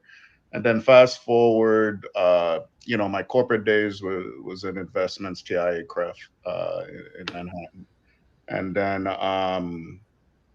from there, I always wanted to do my own business, basically. I'm an entrepreneur now. It's my Jamaican background, I think. So 100 jobs, 100 jobs, 100 jobs. you know what I mean? So always wanted to do my own thing. And ironically, you know, I said to myself at 35, I want to do, I said that like from a teenager. And it ironically happened that way. I resigned like my 35th year, 2 months before 9/11. I actually resigned and started pursuing my own business. And then Plitz Fashion Marketing, I launched that. I actually had brought in some people after I launched it. They're no longer with the company, but you know, push it forward. And to answer your question directly now, it's really I created the company because I noticed there weren't any diversity in fashion, right? So I'm just of the mindset and of the upbringing that I ain't gonna beg you to be a part of your clique. And fashion is very racist. Listen, I just actually did an interview just a day or two ago talking about the same topic matter. You know, I respect the craft. I love fashion, and I understand. You know, as an industry, especially at the high levels, they want to protect their institution, right? But in doing so, it's just very racial, like a lot of institutions we have. You know, Western Hemisphere, and it's just not inclusive. And instead of begging them to be a part of their clique or um, you know um, wanting somebody to do me a favor, I said, you know what, I'll create my own, right? I'll create my own and offer opportunities to people. So in doing so, the company mantra is about diversity, affordability, and creativity. So if you notice with fashion, it's very cyclical. Like, you know, since Black Lives Matter, you have a lot of like, you notice you see ads now, there's Black people, Asian, different ethnicities, different races. So you have to say to yourself, did fashion just discover that there are different ethnicities and racial groups and different points of view when it comes to fashion all of a sudden? Where does this enlightenment come from, right? They're adjusting with the climate. You know, at the end of the day, it's about dollars, right? So they see where the trend is going and they go with that. Previous seasons in fashion, you would have like 1 minute you will have, you know, they'll have a little more Black models, then they'll have a little more Asian models, a little more Hispanic, but it was just a trend. You know, it would be trendy. It wasn't anything institutionalized, a part of the norm. And I said, you know, with my company, I want that to be the norm. So if you go to our website, our social media, like what you just saw here, you notice you'll see the audience is mixed. Every nationality you could think of, a racial group. The models are, the designers are, um, the staff, right? So, you know, we're proud to say that we've had designers from every continent. A few years back, we finally had some designers from Australia. It was the one continent we haven't had brands from. So we've had a few now from Australia. So really proud of the fact that, you know, I'm able to provide this platform affordably, right? And allow creative outlets to be able to, you know, showcase their creative thought process and vision. And, you know, proud of that. So that, to answer your question directly, I know it was a little long-winded. Really, that's what it's all about. And what precipitated the whole thing was the fact that there was a need. And, you know, First Fridays that I did in New York, it was the same situation. You know, there weren't a lot of after work. Well, you guys are in my same demo. Yeah, guys, I was there. I was there. I was there. There weren't many like profession for young at the time. We were young professionals back then. So there weren't any spots for like young professionals of color, right? So I used to be at TIA Craft, at my desk, and I'm like, and at that time, email wasn't even a big thing yet. It wasn't a big. It was around, but it wasn't, you know, like amongst the populace, right? But people in the professional realm had email. So I remember no one was sending out email invites and emailing people to go to places. And then I started doing that. I developed this big database, and that's how we got our party to be as huge as it was. It was an emailing medium. And, you know, it was the same situation where, you know, myself, And then a couple other partners of mine, I got them together and we, decided to do First Fridays exclusive, the mixers at the private lofts and so on. And then we started having after work mixers. And then, you guys know the history, Night Owls, the Roxy. Good times, good times. Hey, Wait. You get a little too, tell us some of your stuff now, Wayne. Let's bring it back. Let's bring it back to the fashion, Wayne. So I got a question for you. With with the trend, like you said, they're going to look for more women of color and stuff like that.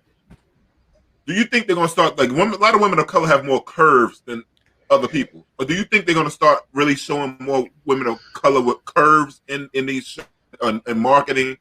Because really, like, most women aren't all flat and stuff like that now, and a lot of women now have bought some curves, so that's another subject. But do you think they're going to start featuring that more in marketing anymore? Great question on your part.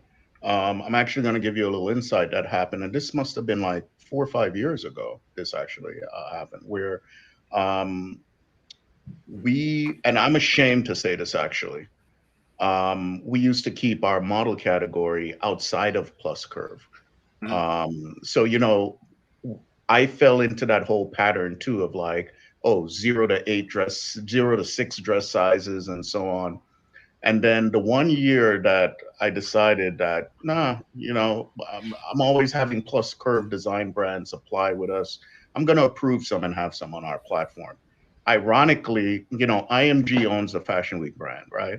So ironically, IMG that year actually decided to have a plus curve designer.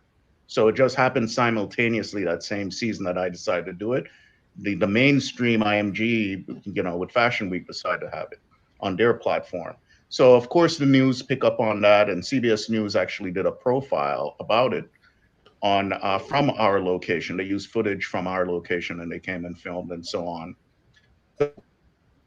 Wow. Okay. So real quick, there's a question up in the chat, and it's about because like you say, you started your own business and young people. So this person I actually work with, how can you have a lot of young people that are interested in fashion? You see a lot of young people with their social media and stuff like that. How can they get in touch with you? How can they get into internships? What like how can they get more involved in like what's your website? Can they volunteer? What can they do? Oh, I think we lost him. Shoot, he froze? Yeah, I think we lost him. Oh shoot. I think we lost him. I actually saw the trend. Let me tell you, because I used to do a lot of videography in the fashion in that level. You know what I mean? In New York City, a lot of plus size models, a lot of models of color. And I used to go out there and I should actually do a lot of videography on that. And I could see the trends. I really felt like I could see the trends. And I could see the trends moving more towards plus size models, more towards more curvy models, more towards more, women who look like women, and that we, and you could see it happening. And so I'm not surprised at all that that eventually that took off. And I remember when that started to happen, when that turn started to happen, Yeah. And I can remember a lot of that stuff, man, that happened from those First Fridays, man, and also a few other things that I was into back then. A lot of tape. I wish I had that. Yeah, so I'm starting to notice too, like when you go into stores, you're starting to see more curvy mannequins too. The mannequins are starting to get curvy. That was yeah, great. Yeah. All right, we got Wayne right back. Wayne, Yeah, real I quick, apologize. I'm not sure That's what all right, happened. No, brother, it's the world we're living in right now. Real quick, because we have to go to the next word. How can somebody like get young people involved? Because we have a lot of young people that want to learn how to get into fashion, internship, modeling. If you could be a mentor, volunteer, how can they get in touch with you? And what's your website? Sure, they can go to plitz.com, which is spelled P like Paul. It's scrolling at the bottom of the screen. PLITZS.com. That's our corporate site. So they can just click on the on that website, and they can just go through, and they can contact us via email. They can go to our social media, our Instagram page, our YouTube channel. Just type Plitz Fashion Marketing and Instagram as one word. It'll come up. And our YouTube channel, if you go to our websites, you can connect to any of our social media channels.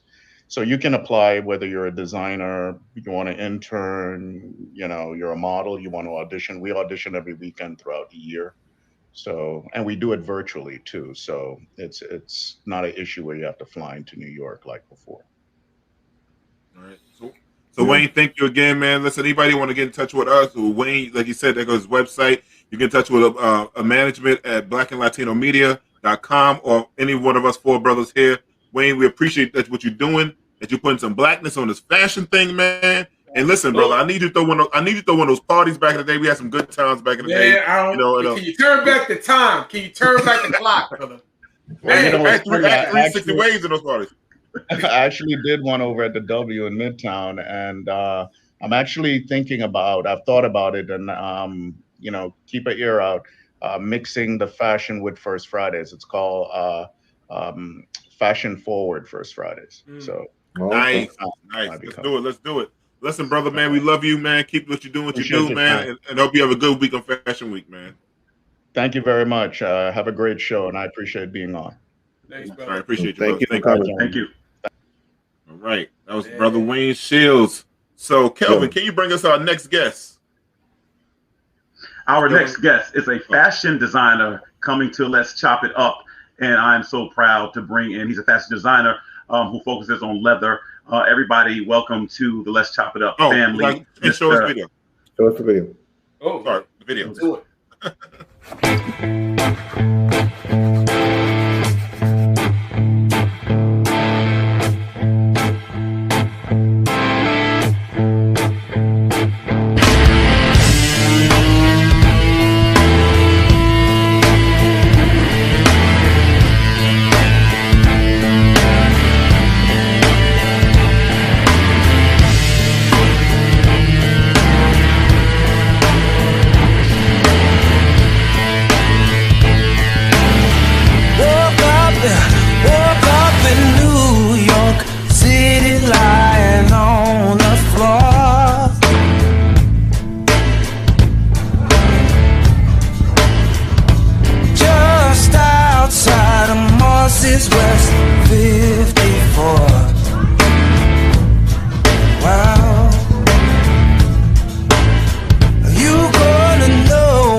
I'm feeling that. Yeah, I'm gonna get him to make me some leather pajamas. With no further ado, Mr. Laddie Howard, fashion designer extraordinaire. Welcome. What's up, Laddie? Thank you, brothers. Thank you. I appreciate it. Talk to you, man. What up, Laddie? What's going on with Laddie? you? What's going on, brother? Laddie, a South Carolina State guy, man. That's right. Repping my HBCU today. You know what I'm saying? I ain't see Laddie. I had hair last time I saw you, bro. It's been a lot of years. Probably been close to 30 years last time I saw you, man. Long time. How you been, man? I'm good, man. Just busy, just like everybody else, trying to make it through. My shoulder to the wheel, First of all, welcome to the show tonight. Pleasure having you. I just looked at your samples and everything looks phenomenal. I want you to shed a little light. My nieces and I always have this discussion, and I don't know how appropriate this is, but some of the really, really popular models that companies out there that boast of having the great leather and things like that, I'm under the impression that sometimes their popularity outweighs their quality. And I won't mention these brands. A lot of rappers have made them famous. They've been in pop culture. But my understanding is some of them have a great name, but don't necessarily have the great quality. Is that accurate? And can you find better leather in certain places other than those names that some people may not know about? Yeah, definitely. So I'll have to talk about it and use some names myself, I guess. But first of all, those companies have been really successful with their branding, and we all want that, right? So that's a great thing. But those brands are historically associated with leather and with good bags. But if you look at any bag that is printed with logos and labels, LVs or MCMs or Gucci's, any of that printed stuff, that's not leather. It's not leather at all. It's usually wax canvas. Yep. Right. I knew I was right. Right. So I think they choose to trim it. They trim it in leather. They'll trim it. Yeah. A lot of times they trim the handles and the pieces that are holding the handles and the metal. A lot of times those will be leather. But the bulk of the bag, the body of the bag, And a lot of those brands, now there's a lot of real leather out there. There's things like Coach and other companies, they're, solid leather brands. But those ones that I know that you're referring to, no, those bags are generally wax canvas, the ones that you see everyone with. Right. Great to know. Thank you for that. Yeah. Thank you for that. So Laddie, let me go back. So how did, I know you from the party days and stuff like that, you know what I'm saying? You're getting drunk down at the bottom, you know what I'm saying? But how did you get into this, brother? What led you to this career? You had a different career before this, right? Yeah, I'm an attorney. Left SC State, went to law school. I'm still an attorney. I don't practice now, but I was a lobbyist for 20 years. And I've been an entrepreneur for a while. How I got into leather it's a real simple story, really. As an entrepreneur, I go back to the party days, right? Some of the things we did when we partied, you don't necessarily want to do when you get stressed out. So as an entrepreneur, dealing with the stresses of the economy hitting back in 2008 and all those things and trying to run a business, I started doodling. So I would just sit in the State House or go to weddings or go wherever, and I would doodle. And if you go to my Facebook page or the earlier days of my Instagram page, you'll see some of my doodles, and they're going to show up in my bags. But I was doing that, just doodling. And then one day our son got to the age where he needed a bag because he would always put his stuff in my bag or Stacy, my wife's bag. And one day he got old enough where he needed to have his own bag. I didn't have one that was masculine enough, and all of the bags my wife had were feminine. And he was a kid, so I was like, he doesn't necessarily need to go out and buy him luggage. So I just decided to make him a bag. Never made a bag before. Went out and bought leather on a whim because I've been doodling. Decided I'd try the leather thing. The rest of the story is I started doing that, started posting on Facebook. People started seeing it. And at some point, they started asking for it. This is all I do now. I'm not saying that's the smartest decision that I've made in my life, but it's probably one of the most. But you're happy, though. That's the thing. Yeah. You're happy. And so, Laddie, let me ask you another question, man. Sure. Can you, some of the products that you have, can you talk about some of the products? And can you make me some Eddie Murphy leather pants? I am bringing back leather pants, brother. I am bringing back leather pants, brother. I can collaborate with a seamstress on what type of leather they might want to use to make your pants. That's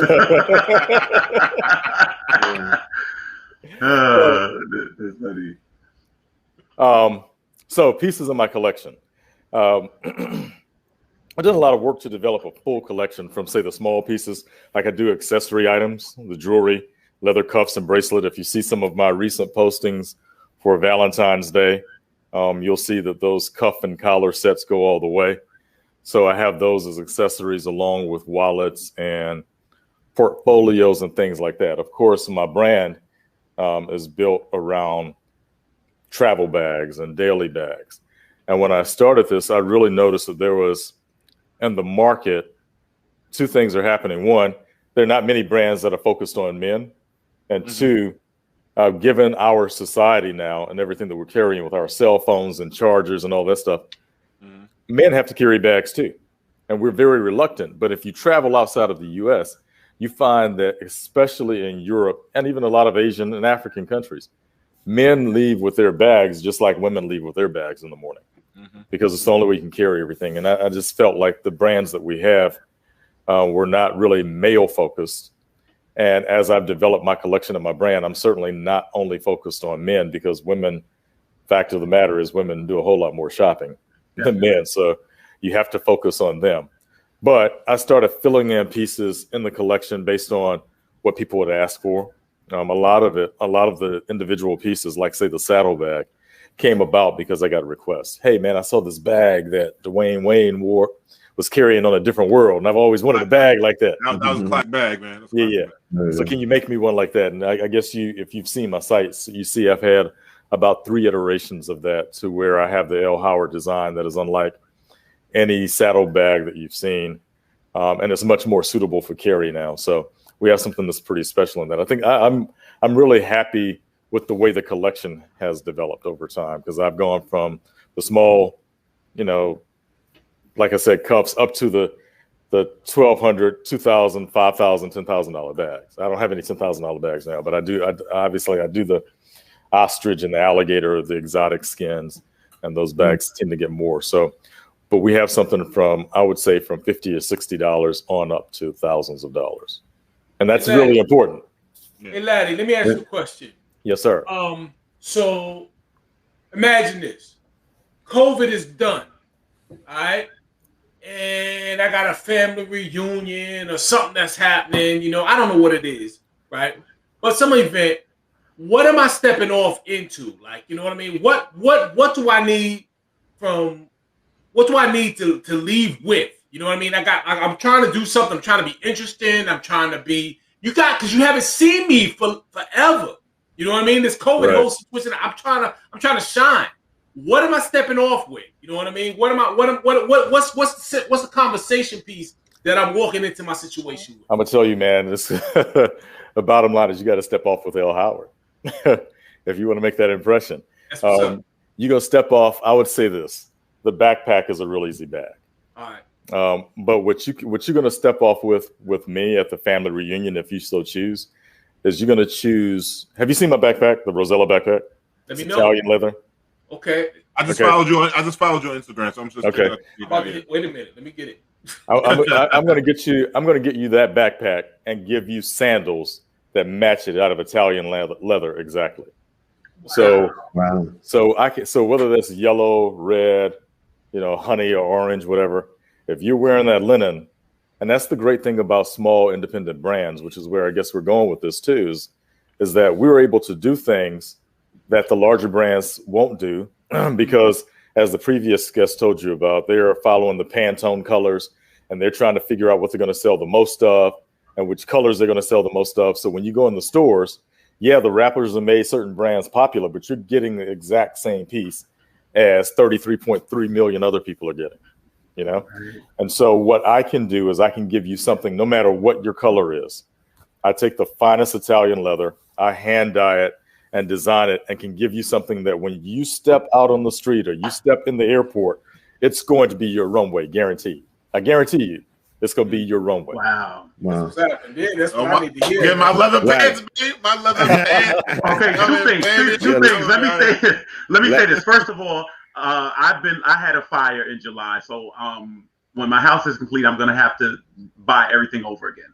Mm-hmm. And so my briefcase was the first thing to go. And problem was the latch was always coming apart and everything. So I said I wanted to get a new leather briefcase. And so I was looking. My niece is like, "Oh, check Louis Vuitton, this, that, and the third." I'm going to get a L. Howard briefcase. I'm going to do that. But there's only one condition: that you do not sell decent leather pants. That's the only condition. Luckily, I don't do clothes. So. Don't do that stuff. I tell you, my brother, I'm glad that I found you to support, and I'm honored. So we'll definitely do business. I assure you that. Hey, we need you all. We need you, me, and not just me, but a lot of other small businesses and brands. Man, we need our folk to shop with us. Well, now I got a place. Now I have a place. Yeah, instead of Laddie.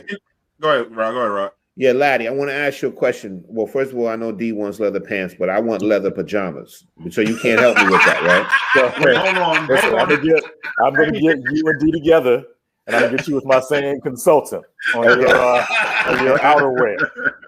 We'll work it out for you, brother. I want pink piping around that collar. Can you do that? I can do that. All right. I can do that. But Laddie, on a serious note, I want to ask you a question. With your bags and stuff, what makes your bags distinctive and unique? What makes your bag stand out from everybody else? Okay, that's a very good question. I think the first thing, basic thing, is that when you look at it starts with the design, right? Okay. So you have your own designs, and the difference between what I do and what a lot of people do, not to disparage anyone, but I actually design and make every single piece. So, and it's a huge standard. I mean, I'm surprised at the number of pieces that I'm able to produce, that I'm able to make, but I actually design and make them. So I'm not drawing stuff and sending it to somewhere and getting it back and putting my name on it. Mm-hmm. I make them right here in my studio. So that's the first thing. It is the actual custom piece. It's kind of like the Hermes of So it's unique. It's unique. It's very unique. Okay, I got you. And the other thing is the choice of leather, and I guess one of the primary things that distinguishes me when it comes to veg tan and making these pieces is I actually hand dye. I do a lot of my hand dyeing, and these patinas are ombre finishes that are unlike other bags that you see. So I take a unique design and then mix it with Italian leather, the top quality Italian leathers, and give you a piece. And you have to look at my site to kind of see. But if you just look at my Rosella backpacks or look at some of my saddle bags, even if you look at my cuffs and collars, look at just the leather where you see all of those vibrant colors. Purple, for instance. When have you ever seen a purple bag that didn't look cheap? Yeah, when you get into certain colors, reds, purples, colors, green. You've never really gone into a store and seen any bag in those colors that you go, oh, wow, that's a quality leather bag. It might be a color and you like the color. But what I give you is I'll give you jade green in a leather bag, and you'll go anywhere and they'll go, wow, that's a beautiful, high quality leather bag, because you will think it came from a green cow. And I'll give you a bag. And when you walk in, people will go, wow, there are red cows out there. So Laddie, one last question. One thing I need you to do, man. You know, I say you make things for Valentine's Day, but can you make something for February 15th, which is Side Chick Day? You gotta make something Side Chick Day, February 15th, Side Chick Day. You gotta have Side Chick Day bags, man. And you'll sell out. Make them a little bit more affordable. You know what I'm saying? So for because they Side Chick. Yeah. You know what I'm saying? So no, but Laddie, how can people? Go ahead. What you about to say, Laddie? I was just gonna say I think we have a full range of things, man, that everybody would be very, very satisfied with. So whoever you are buying for, I'm certain that we can fill the bill. Okay? Give them what they want. Give them what they want. Give them what they need. But Laddie, listen, I appreciate you as an entrepreneur. I appreciate you as a designer. And I tell people, please don't try to shortchange them, right? So don't change my boy Laddie. And Laddie, tell people where they can find you at, man. So if you're on IG, you can find me at l.howardleather. It's under my name there. Our website, I think, is also listed. It's www.lhowardleather.com. And on Facebook, you can go to L. Howard Artistry and Leather. So, Laddie, thank you, man, so much for coming on, man. Thank you. Appreciate it. Yeah, thank you, brother. What you going to do? I think we've already got customers and all of us right here, man. Really appreciate you, brother. No question. 100%. Thank you, sir. Got it. Can't wait for my leather pants, baby. Leather pants, baby. And some socks, leather socks. Thanks for having me. Really appreciate it. All right, take care, Laddie. All right, Laddie. All right, brother. Hey, All right, brother. peace, man. Peace. I'm getting them. Let's get Rod goes in the middle. Let me tell you something. We're gonna have a strike on this show. Either one of y'all get that. I ain't gotta worry about it because both y'all wives ain't gonna hear that. Nah, my wife is gonna like that. I'm gonna come in there. We're gonna role play. I'm gonna be like like a pimped out dude in the pajamas. My name is Linda. Exactly. Now I'm gonna come in there. My name is gonna be Voila. There you go. Voila. Yo, that was just in time, man. Because go ahead, D. Yeah, it's good for you. Yeah. So we got one more guest coming on. Another entrepreneur. We go back a long time, man. I mean, I think I was probably maybe in high school. So when I first met this brother before I even got to school. This is my man. He designs shoes and stuff like that. And a lot of women, he got shoes that won't give you those big bunions and corns. But anyway, this is my man. Sammy Jammy, can we bring in E2 Evans? Do we have a video for E2?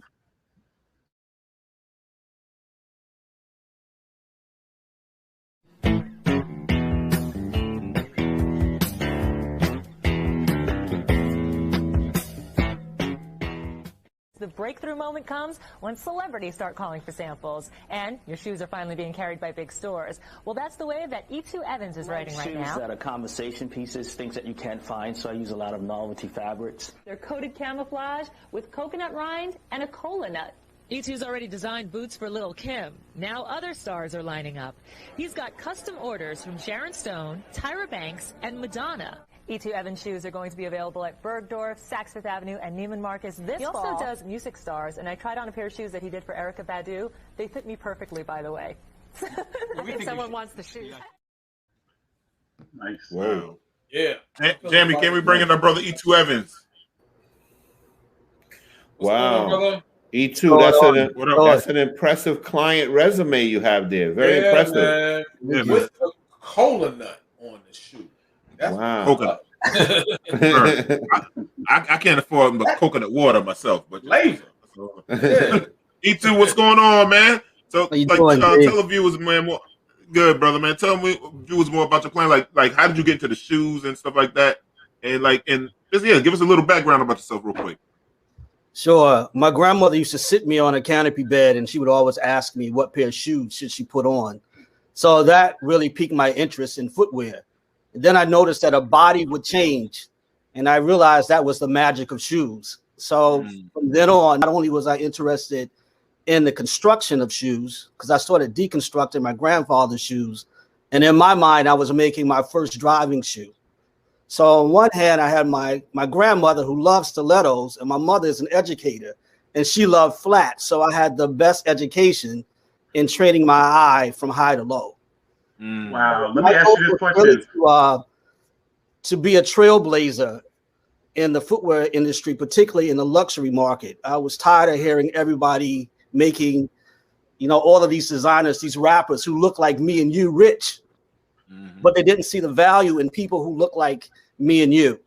Right. So I remember when I first started in Harlem, people were like, nobody's going to pay $2,000, $3,000 for a boot from you.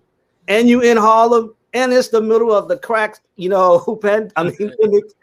and then they started to see all these girls coming from London. And when they started purchasing, then everybody started getting on board. So that's how I actually got into shoes. Some people think you have to sacrifice comfort for style. Could you speak to that a little bit? Some people say the shoes look great in some cases. And I'm not talking about your shoes. I'm talking about in general when they get the stylish shoes. But some women have complained that after they take them off that night, it's just been, they look great, but they feel horrible. I'm sure that's something that you've had to deal with and compensate for. Well, I made everything by hand for the longest. So you wouldn't have that problem with me. But for those people who aren't really familiar with the shoe industry or the construction of shoes, this is, if you can see it, it's called a last, which is a shoe mold. Yeah. A lot of the comfort has to do with the construction of that last. And for someone like me, this was gifted to me by my mentor in the shoe game. So basically, if you have what I call the E2 vegetable melody, corns, onions, and bunions, you just and you can put the leather in, and then what it does is, hold on a second here, it creates a pocket so that corn can pop into that area. Wow. And it weakens the leather to make that particular area of focus a little more relaxed and comfortable for the wearer. There's a real custom element to that. You know what I mean? Yeah, that's what I'm really feeling. It's a real. So I had the opportunity to be in a lot of factories in Italy, in particular, all over Europe, but really Italy is where my focus is. But for the longest time, everybody knows me from 135th Street. That's where it all started for me. Yeah.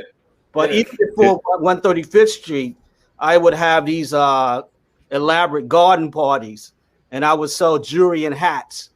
And that's how I saved up the money for my main focus, which was shoes. Wow. E2, I noticed the luxury sneaker game is getting big. You plan on launching anything with sneakers? Well, that's what my focus is since this whole COVID phenomenon. I'm a suit and tie guy, but I'm like, I have nowhere to go. Yeah. So, and when I do go outside, I'm a behavioral therapist by trade. So one of the first things you do as a therapist is you look around, you have to observe. And I noticed that everybody was wearing sneakers. Now, I made my first sneaker in 2000. Okay. I didn't see sneakers that I could wear with my suits or the way I like to promote my sensibility and style. So I've taken that sneaker and I'm currently just took the soles off of them like last week. And we're thinking about maybe in the next 3 to 4 months, getting ready to kick off the new sneaker game. So I made what I call athleisure for me. And I was walking around, I had to speak at Howard. Okay. And then somebody said, "Hey, Michelle Obama would like those." Oh. So I was like, "Well, maybe I need to get back into the sneaker game." Yeah. So now it's on. Not only am I working on a new line of sneakers, but I'm also getting ready to start pitching to open up a sneaker factory in Ghana. Wow. Yo, Laddie, let me ask you a question. I mean, Laddie. He's a bulldog with a different bulldog. What's the concept like? Like when you start like when you're thinking of a concept on what to create, you know what I mean? Do you like just kind of just go to, I don't know, you just zone out or whatever, or do you just see what's happening in terms of like, you know, trends or anything like that? What's that like for you? You know what I mean? Like when you're thinking of a new design or something that you want to do. What inspires you? What inspires you? Exactly. Yeah. Right? Thank you very much. I got your back, Derek. I got your back. Thank you. I know you, brother. Nice connection. Yeah. Connection. I would say what inspires me, you know, I lecture a lot on fashion as a consultant and speak on fashion. So one of the things you have to do is you have to understand global trends, not just what's happening in your neighborhood, but what's happening in the world. Yeah. So that's first and foremost. And they are Pantone colors. I mean, you will see how fashion actually blends or intersects into home and interiors because there are certain color trends. So that's one. I try to find out what the color is. And then I look at, you know, the silhouettes. What's popular this particular season? Is it a fall on the leather? So to Laddie's point, what I did was I reached for one of these. This is lambskin, but you can see my monogram on the lambskin. I'm always experimenting, seeing how I can customize and create something exclusive for my customers. And that's why they come from around the world to try to get something signature for me. So, and the other half of it is everything for me has to be etunized, because I think what makes a strong designer is a point of view. And those designers who are most successful have a strong point of view. People should be able to understand who you are through your sensibility of what you're presenting. So my shoes, what makes them unique and accessories are the shoes have purple bottoms. I have signature hardware. You can see customizations that I actually put into leather and on leather.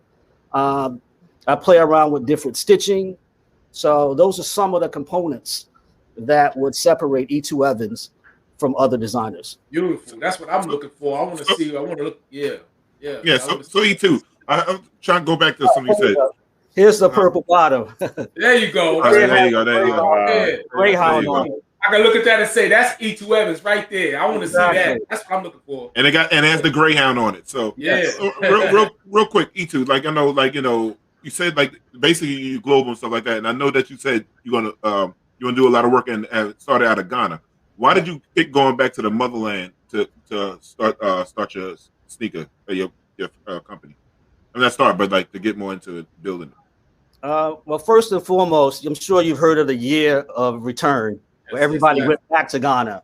So there are a lot of Americans there, and they're thriving financially. Lots of opportunities are opening up in Ghana. But in October, I was recently approached to represent the U.S. for Beyond the Return. And Beyond the Return is a cross-cultural program, and I'm the lead for fashion. So there you'll see soon my praying that this COVID gets out of the way, but you'll see my footwear, belts, bags, and you'll see some customized pieces of furniture and jewelry. Here's an example. This is a coral necklace that I plan to show during Fashion Week. Okay. Yeah. That's what's up. That's what's up. So, like, why did you pick the color purple, E2? Well, you know, I am an Omega, so we can start there. So, root for the brothers of Omega Psi Phi Fraternity Incorporated.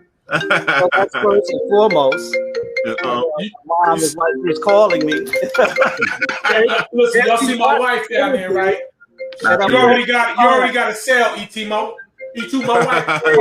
wife just plugged in. She said she's gonna get me to buy something. You saw that? Yeah, that was my wife.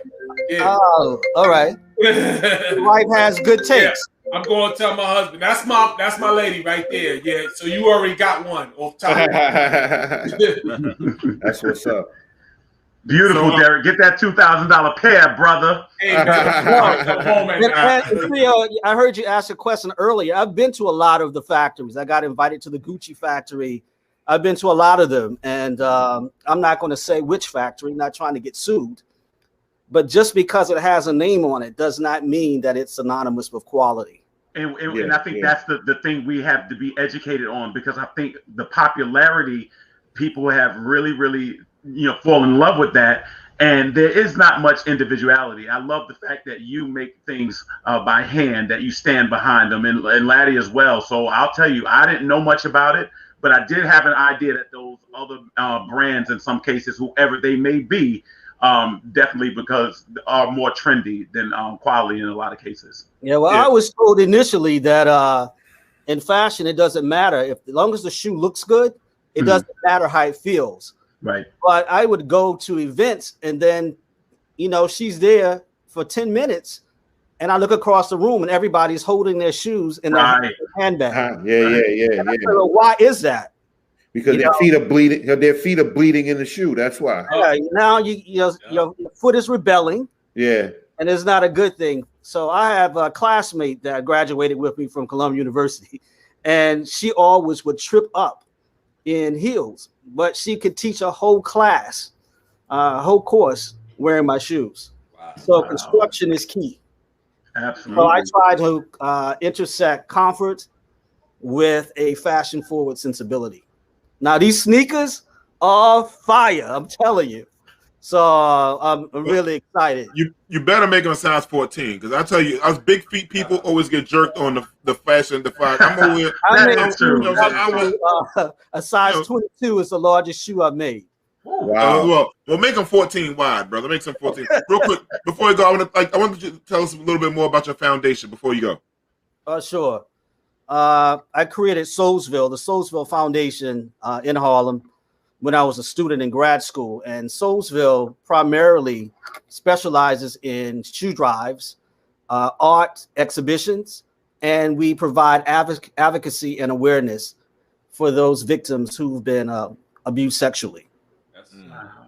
Wow, that's great. So we distribute shoes throughout Africa, the Caribbean, South America, Atlanta, the Carolinas, New York, New Jersey, Connecticut. And we're getting ready to do what I developed called Sneak Peek. And that is where we teach young people how to create sneakers. And then those sneakers, we give you a sneak peek into their creativity. So that's on the horizon. We do it every year. And lastly, I'm working on something called Crown Divine. And it is intimate apparel for the Divine Nine. Beautiful. That's what's up, man. That's what's up. What's up? I better get something in blue, man.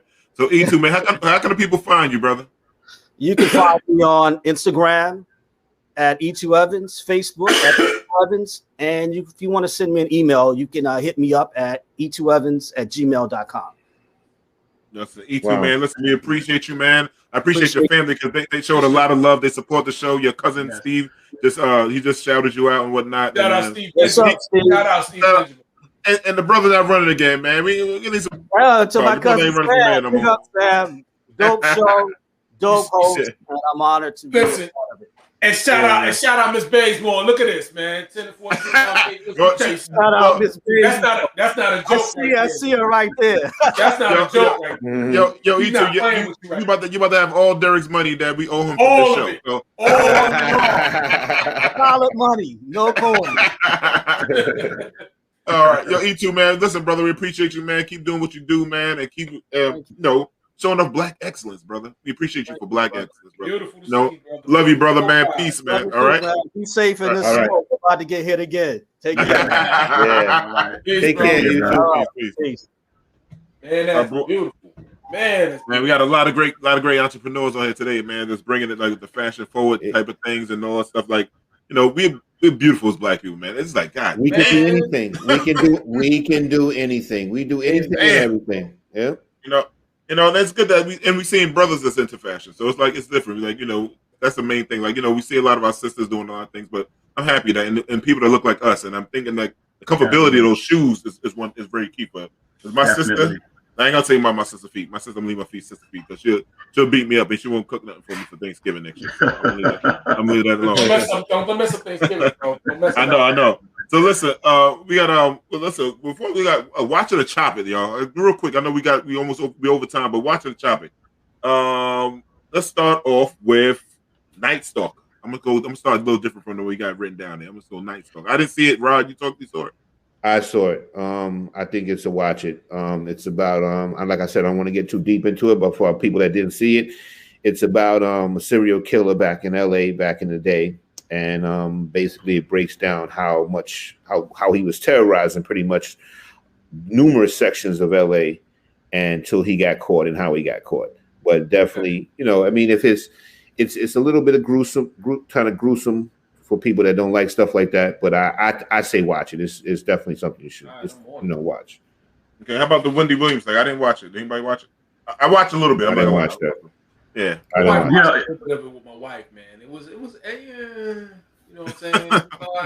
I'm not a big Wendy Williams fan, to be honest with you. I think same thing here. I'm not a Wendy Williams fan. She did a lot to damage herself, in my eyes. You know what I'm saying? It's like kind of like, yo, you asked for it, man. You know what I mean? Like you go out there, you do certain things, you treat people a certain way. It's called karma. It's called karma, bro. You know what I'm saying? But I do respect her just as a sister trying to, coming up in the game. You know what I'm saying? Yeah. I kind of, just the broadcaster in me appreciates what she brings to the table, but just as a human being, brother, you know what I mean? I'm kind of like, you kind of asked for it.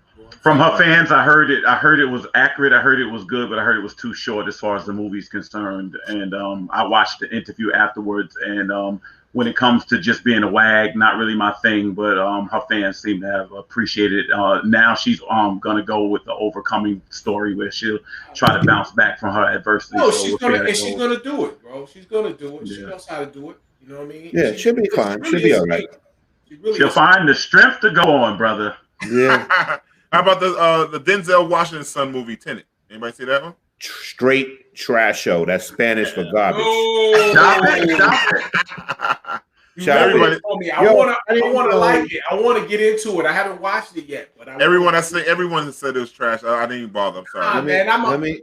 It's the thing is this, right? I didn't know if I was watching The Matrix, if I was watching Fast and the Furious, or if I was watching Back to the Future. You sitting there, it actually insults your intelligence. You don't know what's going on. Everything's going backwards. Even bullets are going backwards. It's just crazy. I don't understand it. And the thing is, I like Denzel Washington's son, right? He doesn't seem like an action type of actor to me. You know what I'm saying? I think he's more like, I like them in the series Baller. And he's got a new show on Netflix. I think it's called Malcolm and Mary. Oh, yeah. I didn't see it, but I watched a little bit of that. Yeah, I think he's better acting in as like regular stories instead of like action stuff. And he looks like his mom. Okay. All right. Anybody saw Denzel's latest movie, The Little Things, on I think it's on HBO Max? I saw that. I would say watch it. I just didn't like the way it ended, but I would say watch. Okay. And the last one I did see is it's on HBO Max, I believe.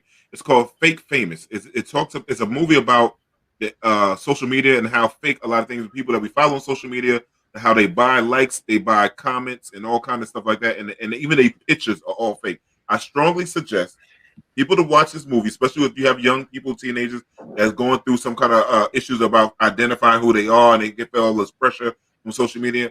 It's a must watch. It's called Fake Famous. That's what's up. I'm on it. Watch it. So, brothers, this was another good show, man. A lot of insight on a lot of things from fashion. A lot of insight from my brothers, Dwayne Taylor, with the stock market. And we could probably go on for another segment of all these topics, especially the stock market thing is not a thing. Yeah, man. So, I appreciate you brothers joining us again. Being with me again, and being with you guys. Go ahead, Rob. Always. And before we end it, one round robin. Who does everybody like for the Super Bowl tomorrow? Oh, KC. Well, that's a good question. Listen, I put money on KC. I say I'm going for KC too. I'm gonna take KC too, but I do think Tom Brady made a deal with the devil. But I don't trust. Listen, and he made it against the Jets all these years. 2021, It's KC, brother. It's KC. Listen, I know one thing. He didn't make the deal with the devil against the Giants because the Giants had his number. Yeah, exactly. No, you know why? We went pray on that one, brother. The Giants are covered in the blood. So that's why. And we ain't covered on that one. You know, we ain't covered. And Tom Brady is the devil. He is the devil. Yes. But listen, I always bet on black. So I'm going for my man. So but no, this is good, brothers. Like, listen, and also, got Leon Spinks passed away. Anybody know Leon Spinks in the boxing passed away at 67 years old. So I just want to make sure. Shout out to the brother Leon Spinks. Now he goes with our ancestors. He's with our ancestors. Brothers, I love you guys, man. I see you next week, bro. You back, brother. Remember, people, like, subscribe, follow us on Facebook, YouTube, and Twitter. Love you all. Peace.